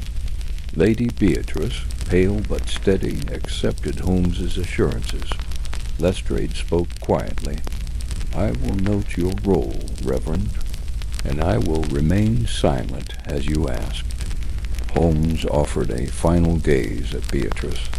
"Now the name may be safeguarded with truth rather than myth." We returned to Baker Street with a silence not of emptiness, but of resolution. Holmes placed both relics side by side on his desk. "Now," he said softly, "memory is no longer split. The shadow of secrecy is gone. Two guardians now honor that legacy." I exhaled. "All is resolved?" Holmes seemed thoughtful. All significant pieces are in place, Watson, but every legacy invites reflection. He looked out the window, pipe in hand. Somewhere in the world there is someone teaching remembrance, not fear. That is the mark of redemption. Chapter 11. Threads of memory. The air in Baker Street that morning felt unusually still, as if the city itself were holding its breath. Holmes sat at his desk. Two relics lay gently upon its surface, the glow of gaslight catching their tarnished metal. He chafed at the silence, fingers drumming, lightly lost in reflection. I entered with tea and letters, but he barely noticed. "Watson," he said quietly, "we have come far, yet I sense there remains a weight unlaid." I paused. "What troubles you now?" He leaned forward. "The relics were reunited. Yes, but the legacy they uphold continues. There must be a public reckoning of sorts. The Carrington name rests on fragile ground, and Lady Beatrice deserves peace, not only with herself but with her community." That afternoon a message came. Lady Beatrice sought Holmes at her country home to attend a small memorial service. She wished to place the relics in a chapel under proper custody. No vaults, no secret rooms, but in view of the public, as symbols of forgiveness and restoration. Holmes accepted. We departed by carriage just before dusk, the ride silent except for loosened wheels and distant church bells across village fields. At Ashbourne, Lady Beatrice awaited us in her private chapel, the pews arranged with simple dignity. She greeted Holmes with a trembling kindness and led him to the altar. "I wish no ceremony," she began, tears catching in her voice. "Only remembrance. And if there is forgiveness to offer, let it begin with me." Holmes bowed his head as she withdrew both relics, placing them in a small glass vault at the front of the chapel. The relics gleamed with faint heritage, not menace. Lady Beatrice then spoke softly. "This relic once bound us to secrecy and fear. Now it belongs to memory. Let it remind us that truth, even painful, is better than silence." Returned to Baker Street that evening, the city seemed curiously peaceful. Holmes resumed his study of ritual manuscripts and family histories, while I revisited my journal notes and reflections on how memory had shaped tragedy. Yet, even as I wrote, one question remained lodged behind my mind. What had truly eluded? Use all those months beyond illusions of haunting and fate? I looked at Holmes across the table, lonely pipe in hand. "Holmes," I asked, "do you believe the real curse was memory itself?" He looked up, eyes distant. "Memory is not a curse, Watson. It is an inheritance, one we must choose to carry well." 2 days later, a card arrived with elegant handwriting. "Mr. Sherlock Holmes, 221 B. Baker Street. Meet me at the British Museum, Geyer Anderson Room, tonight at 8. I have additional correspondence that may concern the relic's origins. H." Holmes raised an eyebrow. Little stood between us and curiosity or warning. That night, we arrived under gas-lit arches of the British Museum.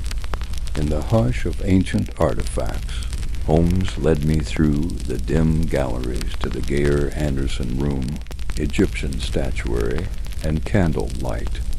Waiting there stood Reverend Hemsby, hands folded, posture respectful. "Thank you for coming," he said, quietly. "I discovered letters after our last departure from Ashbourne correspondences between Sir Charles and a man named Idris al-Khalif of Alexandria." Holmes motioned for him to continue.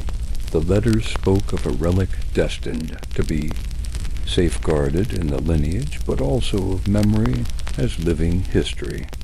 One letter accused Sir Charles's branch of Carrington of claiming guardianship without right and insisted the relic be made public to restore balance. Holmes frowned. Did Lady Beatrice know of this? Hemsby shook his head. No, Sir Jonathan destroyed that correspondence, but Al-Khalif was the original source of ritual knowledge. The relic's meaning transcended bloodline. It belonged to collective trust. Holmes absorbed the weight of the words. So our closure was provisional, not comprehensive. He looked at me. Memory must be shared to endure, rightly otherwise it fractures. The next morning, Holmes arranged for me to meet with a curator at the British Museum, specializing in Near Eastern artifacts. For 2 hours he compared Al-Khalif's name with Oria carvings, ritual manuscripts, and early Carrington seals. He concluded that the relic's design 2 emerald gems inscribed. Symbols reflected a hybrid practice. Christian iconography intertwined with Coptic esoteric rites. It was not a relic of inheritance, but of stewardship. Holmes mused softly. Carrying truth is different from possessing heritage. That evening, Holmes invited Lady Beatrice and Reverend Hemsby to Baker Street. Over subdued tea, he presented. His interpretation delicate, thoughtful, final. The relics, he said, were meant to remind, not to hide guilt, not to bind shame, but to preserve memory rooted in accountability and shared responsibility. Lady Beatrice nodded.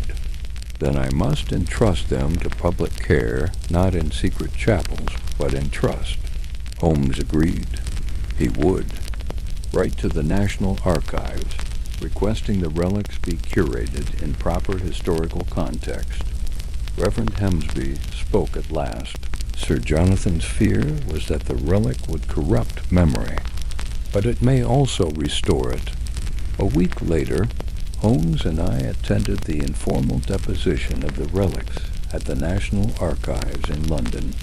The ceremony was small, a historian, a curator, Lady Beatrice, and Lestrade among them. Holmes watched. As the glass vault was sealed behind public record space, the heralded historian spoke. These relics represent both a mystery and reconciliation. They belong to one family, but now they represent a warning that secrets unseen can destroy, but truth known can heal. Lady Beatrice wiped a tear. Holmes's eyes glistened, but he nodded quietly to me, mission fulfilled. Burden lifted. Once home in Baker Street that night, I reflected by the fire on what we had witnessed. Holmes reclined in his chair, reading a new volume. His sharp posture softened as he spoke. Watson, this case has taught me that the most delicate machinery we operate isn't within the mind or the ear. It is the memory held by human souls. I watched the flicker of flame light his thoughtful face. He continued, We set nobles, ghosts, and adversaries aside. In the end, the greater adversary was silence presumed protection, and the greater victory was confession. As the embers cooled, I realized only 2 chapters remained. The shadows had receded, but memory would endure in archives and hearts alike. I understood then that this case did not hinge upon terror or deception, but upon restitution. Holmes rose and placed his watch in his vest pocket. If a last piece remains, he murmured, then let it be light, not echo. He closed his eyes, breathing the ancient scent of tobacco, poised for closure. Chapter 12. The quiet of truth. A soft London drizzle tapped against the windows of 221 B Baker Street. Its cadence, steady and somber, as though echoing Holmes's lingering uncertainties. In the sitting room, the fire flickered with tentative warmth, yet Holmes sat motionless, pipe unlit, his gaze distant, fixed on relics long since consigned to public archives. The room bore the hush of earned repose, the hush of tasks, nearly complete, but not yet entirely resolved. The relics themselves, those twin emeralds inscribed with ancient glyphs, had been given to national trust. But Holmes, restless, seemed to carry in his silence the weight of worlds, not just shrines of family secrets, but buried communities, heritage overwritten by fear. I hesitated at the door with a fresh cup of tea, waiting for him to speak. At last, Holmes turned a quiet gesture, but heavy with purpose. "Watson," he began, "we have done what was necessary. The relics now lie where they may be studied, not hoarded.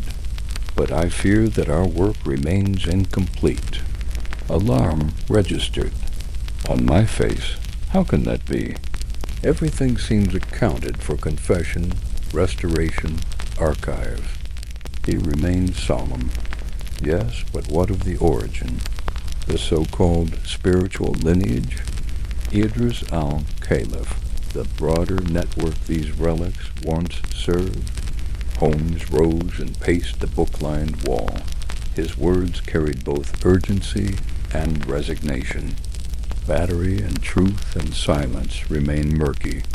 Memory is heavier than any artifact. 2 afternoons later, the doorbell rang, and we received Dr. Evelyn Carroway, a distinguished scholar specializing in Eastern Christian mysticism and Byzantine relics. She carried with her a leather satchel thick with documents, charts, and fragile manuscripts, meticulous evidence of ritual transmission and dialogue across continents. Inside, amidst slightly cleared stacks of Holmes's books and notes, she opened the satchel. "I believe these belong to another custodian of memory," she said softly, unfolding lineage charts. Sir Charles corresponded with Idris al-Khalif of Alexandria Letters, located in a private collection donated from the Hulbert family in Cairo. Holmes leaned forward, eyes sharpening. Yes, Idris believed in public guardianship, not blood right. He wrote, "Trust transcends lineage." She nodded.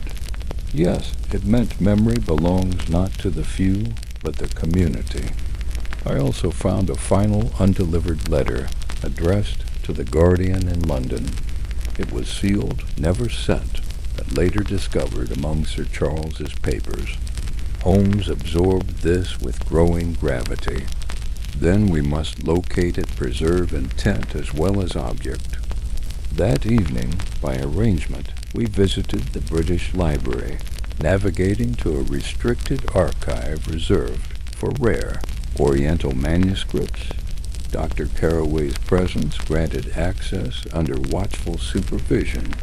Inside a moldering vault, Holmes located a sealed folio with a crest that melded a crowned serpent star with Eastern Christian iconography, a tangible junction of worlds. He carefully opened the parchment. A letter, penmanship fluent in Arabic and English, aging but intact dot to the Guardian. In London, when empire shifts like drifting sands, memory alone may serve as anchor. I send this relic not to your bloodline, but to your duty. If kept in silence, its voice dies. If shared with heart, it redeems. Idris al-Khalif, Alexandria Holmes, read and reread, lips moving faintly. It was more than ritual, he whispered. It was a contract, a covenant of trust, not claim. I turned to Dr. Carroway. Was Lady Beatrice ever shown this letter? She shook her head slowly. No, Sir Jonathan burned correspondence in his fear to shield his lineage. He didn't realize that memory leaked through archives if kept from truth. Holmes gently folded the letter and closed the folio. The past remains until it is recognized. After the library, Holmes summoned Inspector Lestrade with urgency. Within hours, Lestrade returned to Baker Street, carrying a paper packet. Sealed in plain craft, he placed it before Holmes. "We recovered this from a box buried under Lord Hemsby's mill," Lestrade explained.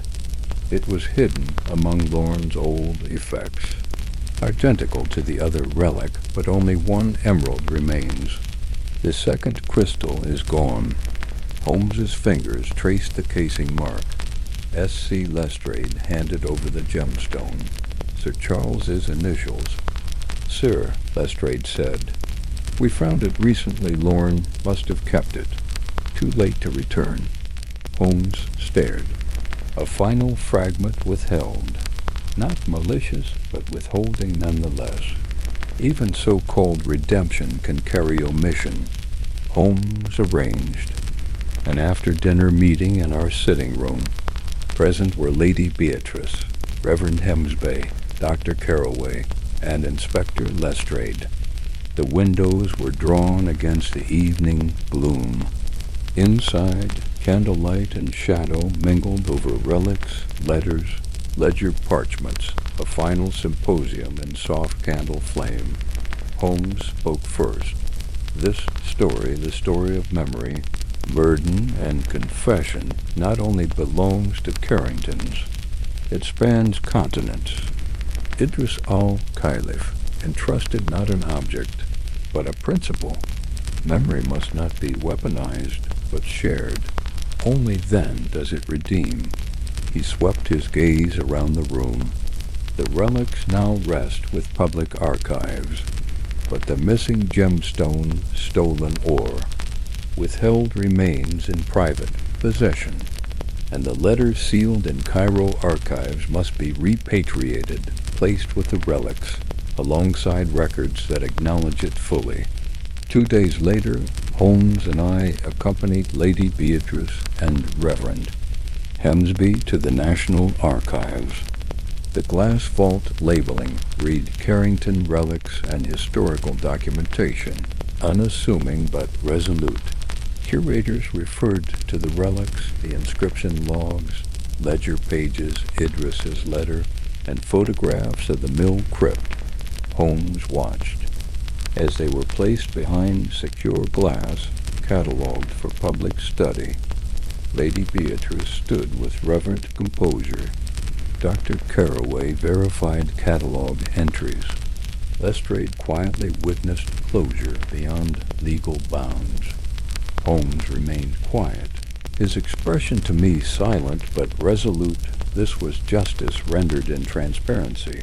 Back at Baker Street, a calm domestic hush had fallen. Holmes reclined.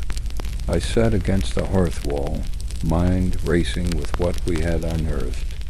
Holmes exhaled softly, pipe in hand. "Now, Watson," he said gently, "memory rests in the open.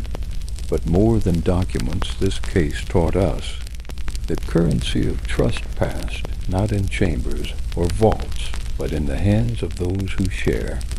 I considered the journey a phantom mind game, a spiritual advisor who manipulated, a daughter who hid relics, an esoteric descendant who discarded control, and a scholar who brought origin to light." Holmes rose, smoothing his waistcoat. "The game is not over. There will always be cases where secrets suffocate truth. But this one, memory may yet endure." He placed his watch into his vest pocket. "We have restored narrative beyond fear, Watson, and in doing so ended something. Deeper than any fear, it was the silence itself." Chapter 13, The Light Beyond Shadows. Winter's hush fell over London, a pale frost glittering like distant memory on cobbled streets. At 221 B Baker Street, gaslight flickered through tall windows. illuminating Sherlock Holmes seated in a high-backed armchair. His pipe lay between his fingers, extinguished. 2 emerald stones rested before him, sentinels of a case born in secrecy, now destined for exposure. Across from him I held my journal flat, as if reluctant to break the silence. The fire crackled softly between us, echoing the fragile end of a long pursuit. Asterisk Holmes finally spoke, voice quiet and steady. We are complete, but there remains one truth to reunite, the spirit in which these relics were meant to endure. A severe knock on the door broke our somber stillness. Inside appeared an ivory card, inscribed with delicate handwriting. Mr. Sherlock Holmes, at home I invite you to the chapel at Ashbourne House at midnight. A final question remains in the Hall of Echoes. B. Holmes turned the invitation over, crease neat, his expression measured. I recognized the signature. Lady Beatrice Carrington.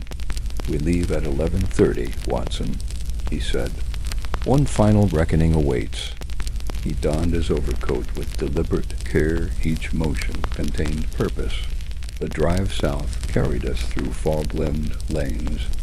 Frost clung to tense branches, street lamps blurred by thawing mists. At Ashbourne House, the iron gates reflected lamplight in ghostly arcs. We stepped into the night, breath dimming in the cold. Lady Beatrice, pale but resolute, welcomed us at the chapel doors. Her candle cast her face in soft light, beautiful, grim, and changed. Inside the dim chapel, candlelight danced along pews and stone arches. The air felt heavy with memory, solemn as though the walls themselves bore testimony. A glass vault by the altar held 2 emerald relic symbols of a past divided. Now beside them, an emerald stone gleamed alone on a low altar, a silent offering. Lady Beatrice led us in to sit. Shadows settled like witnesses. Her voice, trembling yet firm, filled the vault-like silence. Holmes, you restored truth to all. Layers of this case. But one question remains. Where does the second stone belong now? Holmes rose and approached the altar, lifting the emerald carefully. His fingertips brushed the smooth surface. This stone, he said softly, was entrusted, not to blood with lineage, but to those who uphold memory. If it remains in shadow, history loses its voice. Lady Beatrice exhaled. Her hands trembled. I hid it to prevent shame. But now I understand. Hiding erases legacy. Across the aisle, Reverend Hemsby stepped forward, offering a sealed parchment. This is the second letter from Idris al-Khalif. It instructs that if one stone is separated, it must be placed in the care of those who honor memory, not merely heritage. Holmes opened the letter and read it aloud. If one emerald is separated, let it rest with those who safeguard memory, not lineage. Let this be the path chosen, not the relic broken. The chamber felt stiller. Walls folded inward, listening. Lady Beatrice brushed a tear from her cheek. Holmes laid the stone upon the altar beside its twin. You offered it to the vault beside its twin because that alignment reflects balance, not secrecy. The relics are reunited. Truth is shared.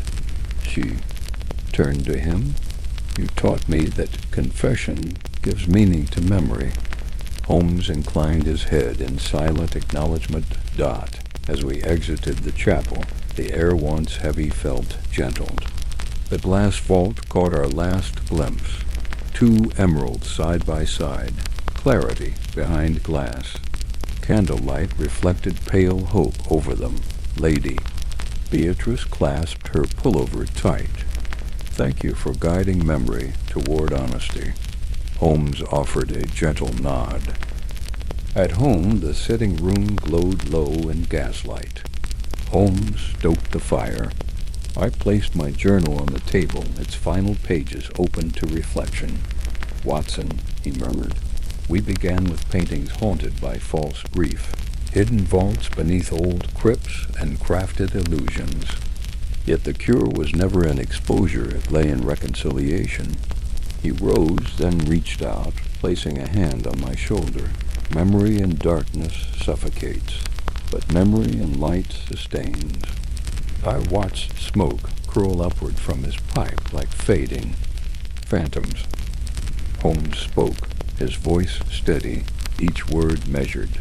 This case was born of secrecy, of fear disguised as piety. But in burying truth, the Carringtons lost not only relics, but moral purpose. Redemption lay not in punishing, but restoring. He paused, then added, "Now the relics are archived publicly, the letters preserved in full, and the final stone entrusted to faith. History is not destroyed, but liberated." He checked the ticking clock. "Our story ends here, not with vengeance, but with light carried into the archives." At home in London, days later, I visited Lady Beatrice. The Ashbourne Chapel lay peaceful beneath a pale morning sky. The relic vault was empty.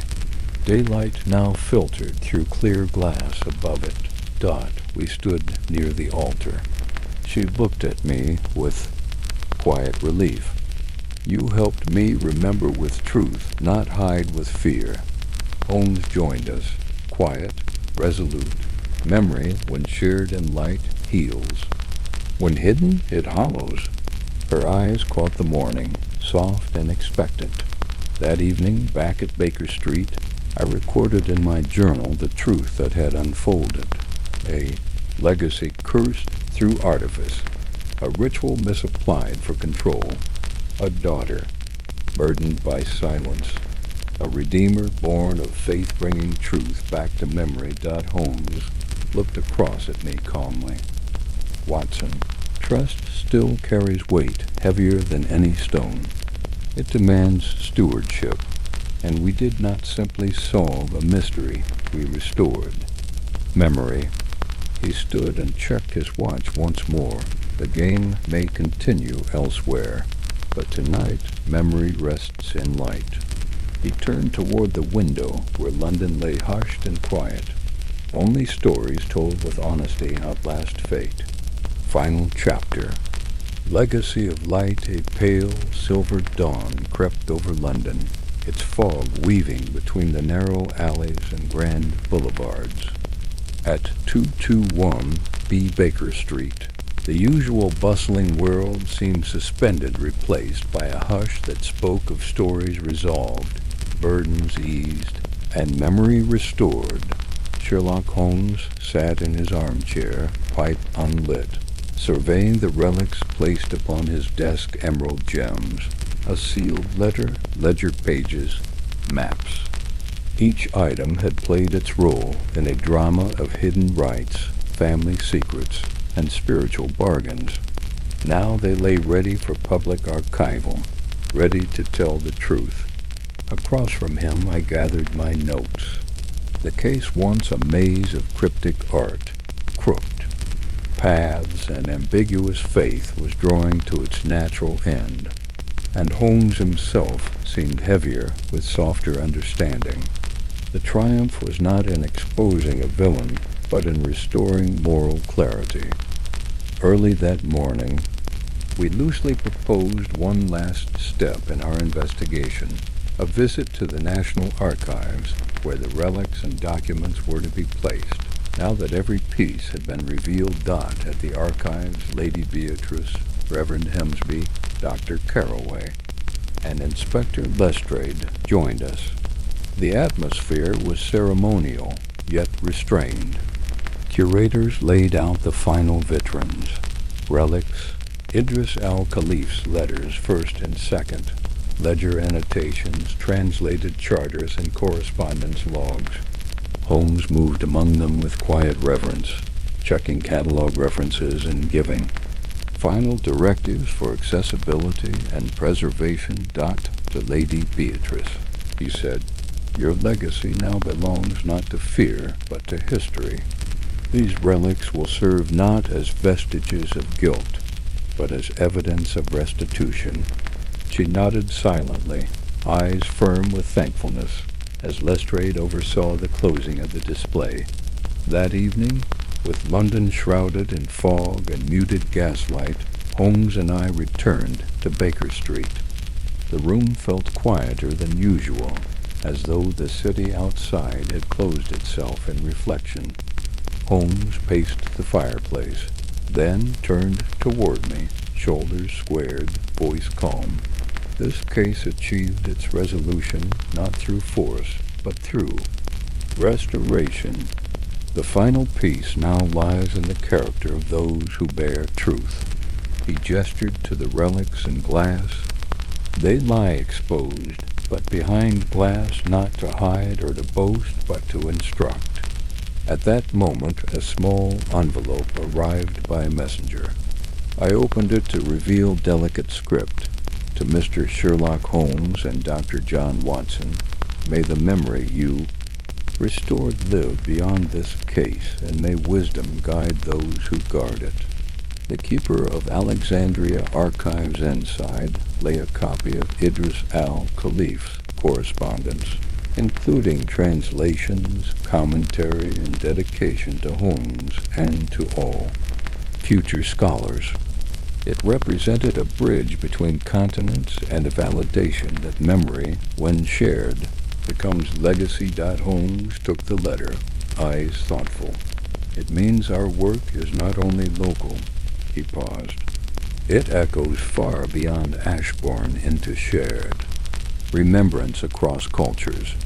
As night deepened, we sat with tea before the hearth. The relics, mapped pages, and letters rested undisturbed at the corner of the desk. Holmes reclined, surveying the fire with an unusual softness. "Watson," he said, "we began with an inheritance tainted by secrecy, an artifact turned vessel of trauma. We discovered a second canvas, hidden chapel crypts, ancestral lies. We mapped pattern to memory and memory to stone." He lifted his pipe, but the closing insight was not intellectual, it was moral. Artifact alone does not define history. Memory upheld by honesty does. I offered him tea, which he accepted in silence. Outside, a knock arrived. Lestrade entered bearing an unlit lamp. "Holmes," he said, "I've received word from the curator. The relics display drew multiple visitors, including scholars from Alexandria, and there have been no claims of theft or misuse." He paused. "They expressed respect for how the story was shared, balanced between caution and transparency." Holmes nodded. "No further drama?" I asked. Lestrade smiled faintly. "Only quiet admiration. And one more assurance. Lady Beatrice's name is not dragged through tragedy, but honored for honesty." Holmes stood, stepping to the window. The fog had lifted. The stars glimmered faintly. "Memory is not prison, it's foundation," he said. "When hidden, it suffocates truth. When shared, it builds light." He paused. "And we have preserved that light." I watched him roll a clean sheet into my journal, writing carefully as he spoke. A family burden undone by honesty. A daughter freed by confession. A redeemer born of trust. A scholar restored origin. A detective methodically guiding truth toward. Redemption. Holmes replaced his pipe in its stand and turned. "There are other cases ahead, Watson," he said. "Some built on lies, some on obsession, but all demand probity, not just perception." I nodded. "And memory remains the wisest of guides." He gave a faint, genuine smile. "Indeed," he replied. "Let us remember that our objective beyond detection is restoration." A week later, I visited Lady Beatrice again. The Ashburn Chapel now received respectful visitors. The relics vault stood empty, but above it a plaque quoted Idris. "Ah, Caliph, memory entrusted becomes living legacy." She greeted me at the door, strong and gracious. "Thank you, Watson," she said, "for helping me unburden memory." I nodded. "You did the bravest work, honesty beyond obligation." Holmes arrived, quiet as dusk. "The chapel may rest in peace," he said, "because its memory no longer hides." Now, months later, at Baker Street, I write this final record. The relics remain catalogued, the letters published. The story once, tangled in artistry, vaults, and fear, now serves as cautionary tale and testament. Holmes gazed out, eyes reflective. Cases reveal much about criminal minds, but some cases reveal more about the burdens we bear when truth slumbers. He tilted his head toward the relic photographs on the desk. In this case, memory was both weapon and cure. It taught us that the highest intelligence must serve moral light, not just detective force.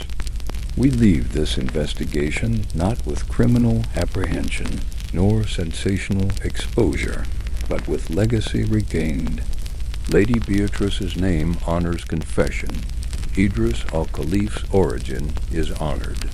The relics endure not as trophies, but reminders. Holmes turned to me. Sometimes the most profound cases are not about only deduction, but about restitution. So we conclude not with arrest, but with allegiance to memory. He offered a final nod, lamp dimming. And so, dear reader, the game of silence. Shadows ends light restored, memory preserved, secrets laid to rest.